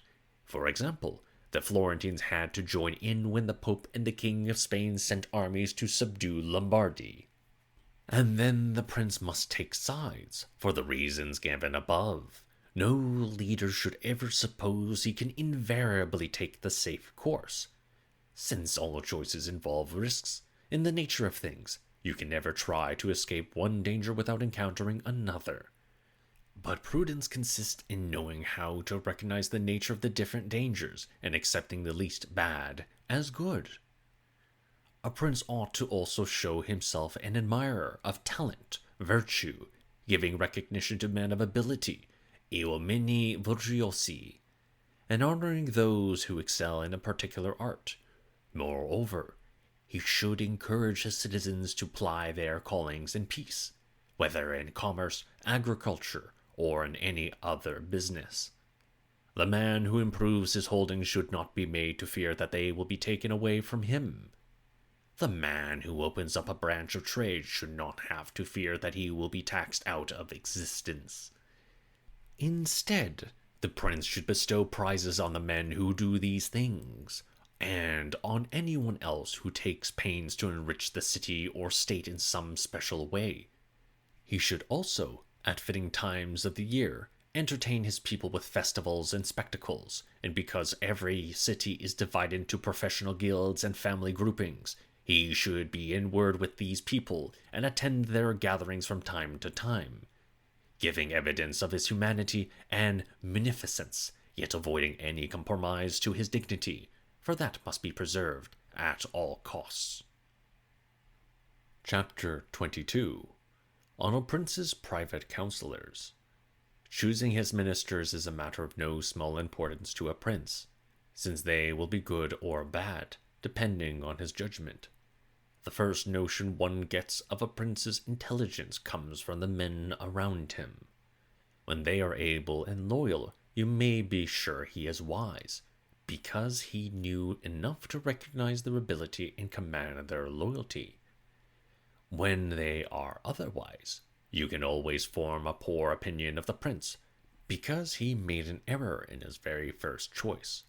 Nobody who knew that Messer Antonio da Venafro was a minister of Pandolfo Petrucci, Prince of Siena, who could fail to consider Pandolfo a thoroughly worthy man, since he had this sort of minister. There are, in fact, 3 sorts of brains. One understands on its own. Another understands what others tells it, and the third understands neither itself nor other people. The first sort is superb, the second sort very good, the third sort useless. Thus it necessarily followed that Pandolfo was not of the first sort. He must have been of the second, since a man who has wit enough to distinguish good words and deeds from bad ones, even if he could not invent the good himself, can tell his minister's good ideas from his bad ones, encourage the former, and correct the latter. The minister cannot hope to deceive such a master, and so continues to serve well.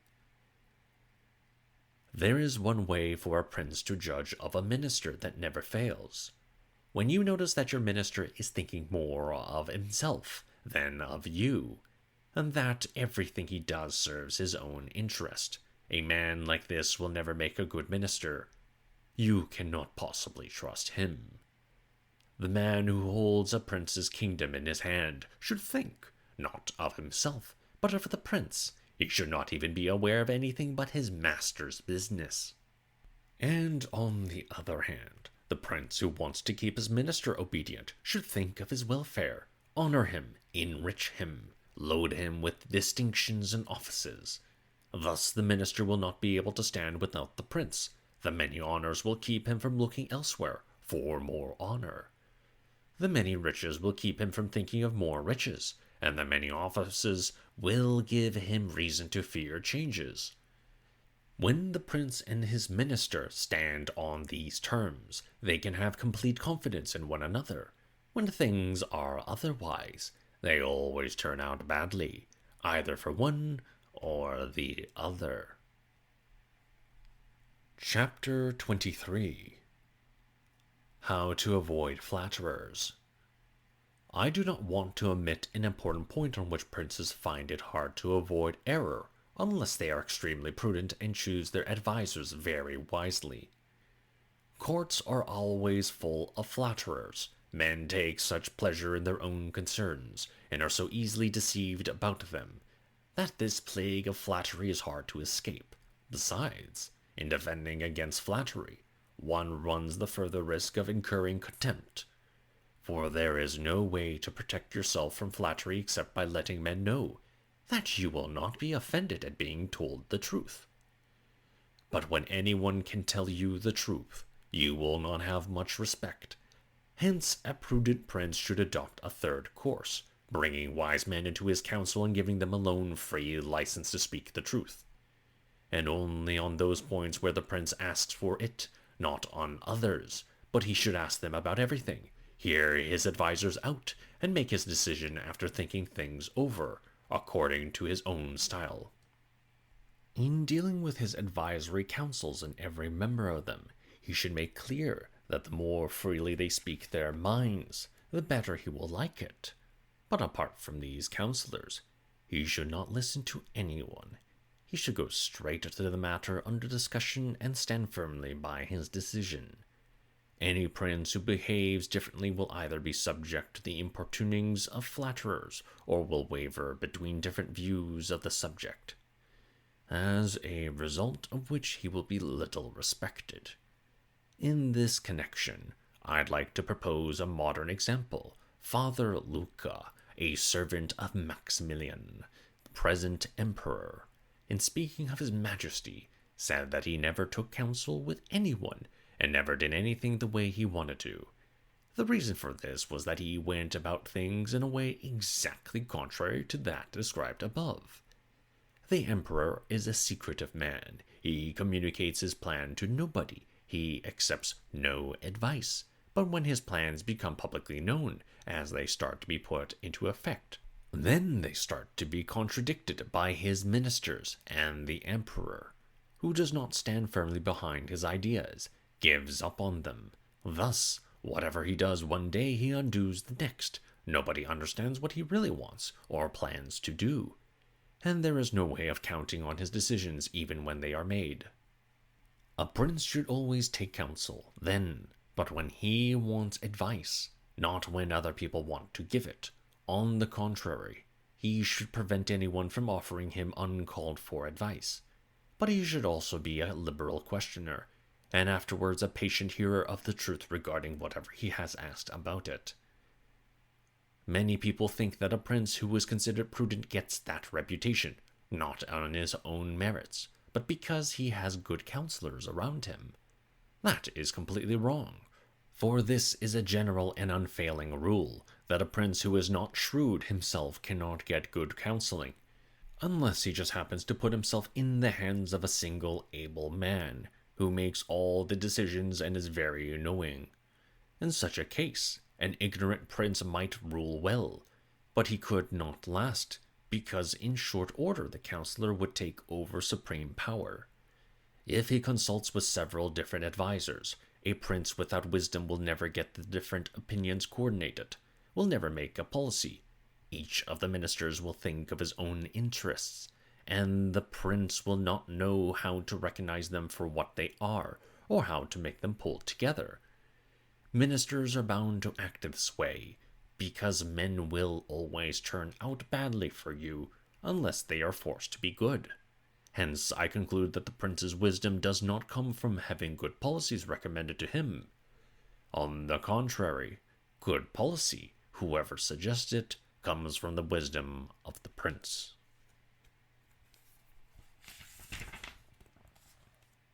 Chapter 14. Why the princes of Italy have lost their dominions.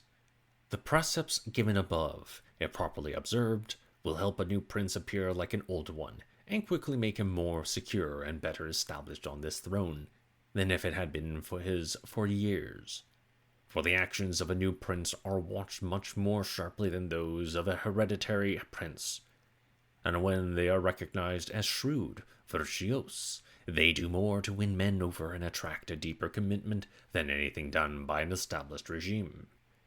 Men are much more attracted by immediate than by remote events. When they find things going well in the here and now, they are pleased, and think of nothing else. Indeed, they will defend a new prince boldly as long as he himself does not let them down elsewhere. And so he will have double glory, from establishing a new state, and then from having enriched and strengthened it with good laws, good armies, and good examples. Just so, the prince will suffer a double disgrace if he was born to the purple, and then, through his own lack of good sense, lost it. And if we consider those Italian lords who have lost their dominions in our day, like the King of Naples, the Duke of Milan, and others, we shall find that they all made that first mistake which was described at length above, of not maintaining their armed forces, and besides, some of them had the people against them, and others, who had the people on their side, could not protect themselves against the nobles. If a state has power enough to field an army, it can be lost only through errors like these. Philip of Macedon, not the father of Alexander, but the one who was defeated by Titus Quintius, had no great state compared with the powers of the Greeks and Romans who attacked him.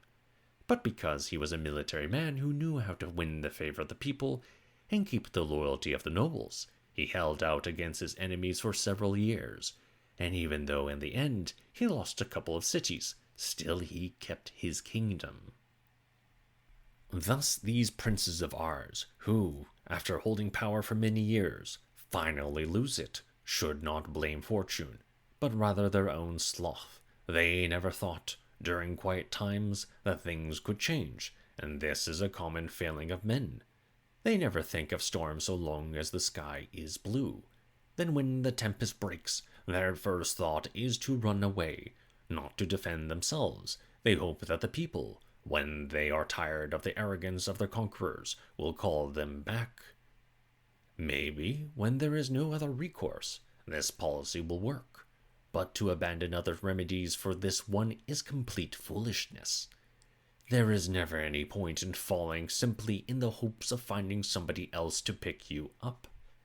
Whether this comes to pass or not, it never makes for your security, since it is a cowardly kind of defense that does not depend on your own efforts. The only good, safe, and dependable defenses are those that you control yourself with your own energy, virtue. Chapter 15. The influence of luck on human affairs, and the ways to counter it. I realize that many people have thought, and still do think, that events are so governed in this world that the wisdom of men cannot possibly avail against them. Indeed, is altogether useless. On this basis, you might say that there is no point in sweating over anything. We should simply leave all matters to fate. The opinion has been popular in our own times, because of the tremendous change in public affairs during our lifetime. That actually is still going on today, beyond what anyone could have imagined. Indeed, sometimes when I think of it, I incline toward this opinion myself. Still, rather than give up on our free will altogether, I think it may be true that fortune governs half our actions.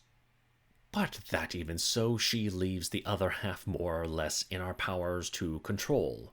I would compare her to one of those torrential streams which, when they overflow, flood the plains, rip up trees and tear down buildings, wash the land away here and deposit it there. Everyone flees before them. Everyone yields to their onslaught, unable to stand up to them in any way. This is how they are. Yet this does not mean that men cannot take countermeasures while the weather is still fine, shoring up dikes and dams so that when the waters rise again, they are either carried off in a channel or confined where they do not harm. So with fortune, who exerts all her power where there is no strength, virtue, prepare to oppose her, and turns to smashing things up whenever there are no dikes and restraining dams. And if you look at Italy, which is the seat of all these tremendous changes, where they all began, you will see that she is an open country without any dikes or ditches. If she were protected by forces of proper valor, virtue, as are Germany, Spain, and France, either this flood would never have wrought such destruction as it has, or it might not even have occurred at all. And let this much suffice on the general topic of opposing fortune.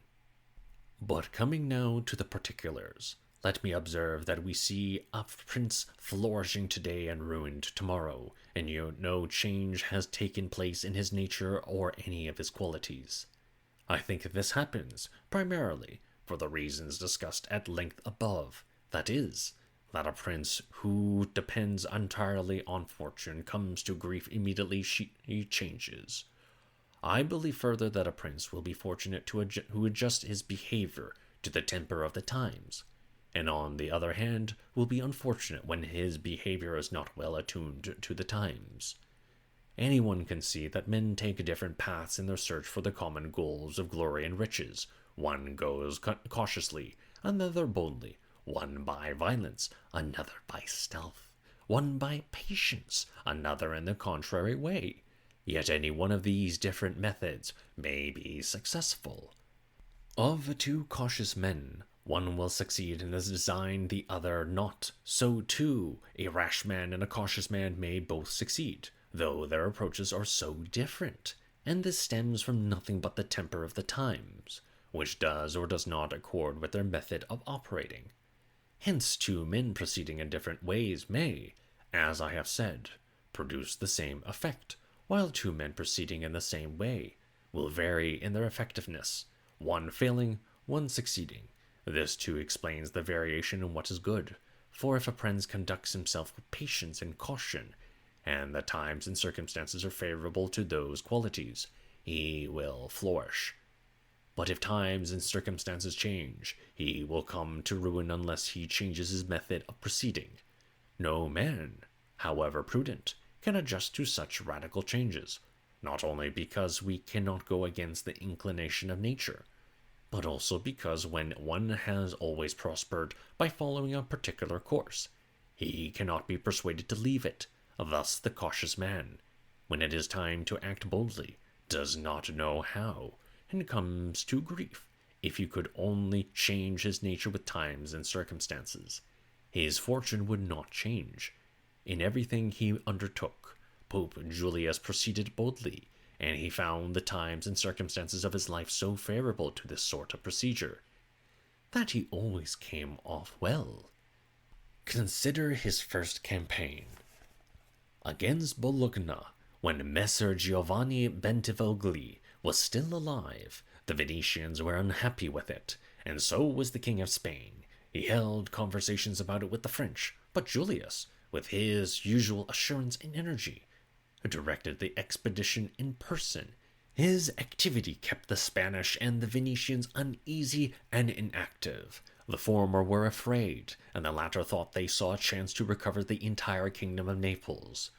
Finally, the Pope drew the King of France into his enterprise, because when the king saw what he was doing, and realized that he needed the Pope's friendship to put down the Venetians, he judged that he could not deny the support of his troops without openly offending him. Thus Julius carried off, in his rash and adventurous way, an enterprise that no other pope, even one who exercised the greatest human prudence, could successfully have performed. If he had waited before leaving Rome till all the diplomatic formalities were concluded, as any other pope would have done, he would never have succeeded. The King of France would have found 1,000 excuses, and the other powers would have given him 1,000 reasons to be afraid. His other actions cannot be omitted, as they were all like this one, and all turned out well.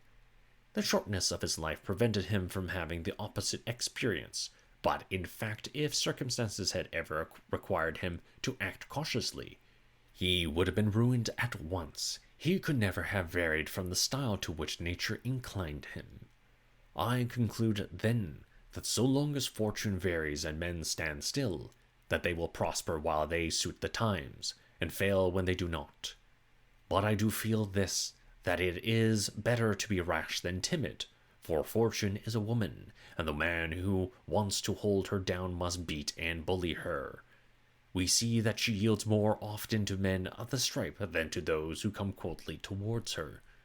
Like a woman, too, she is always a friend of the young, because they are less timid, more brutal, and take charge of her more recklessly.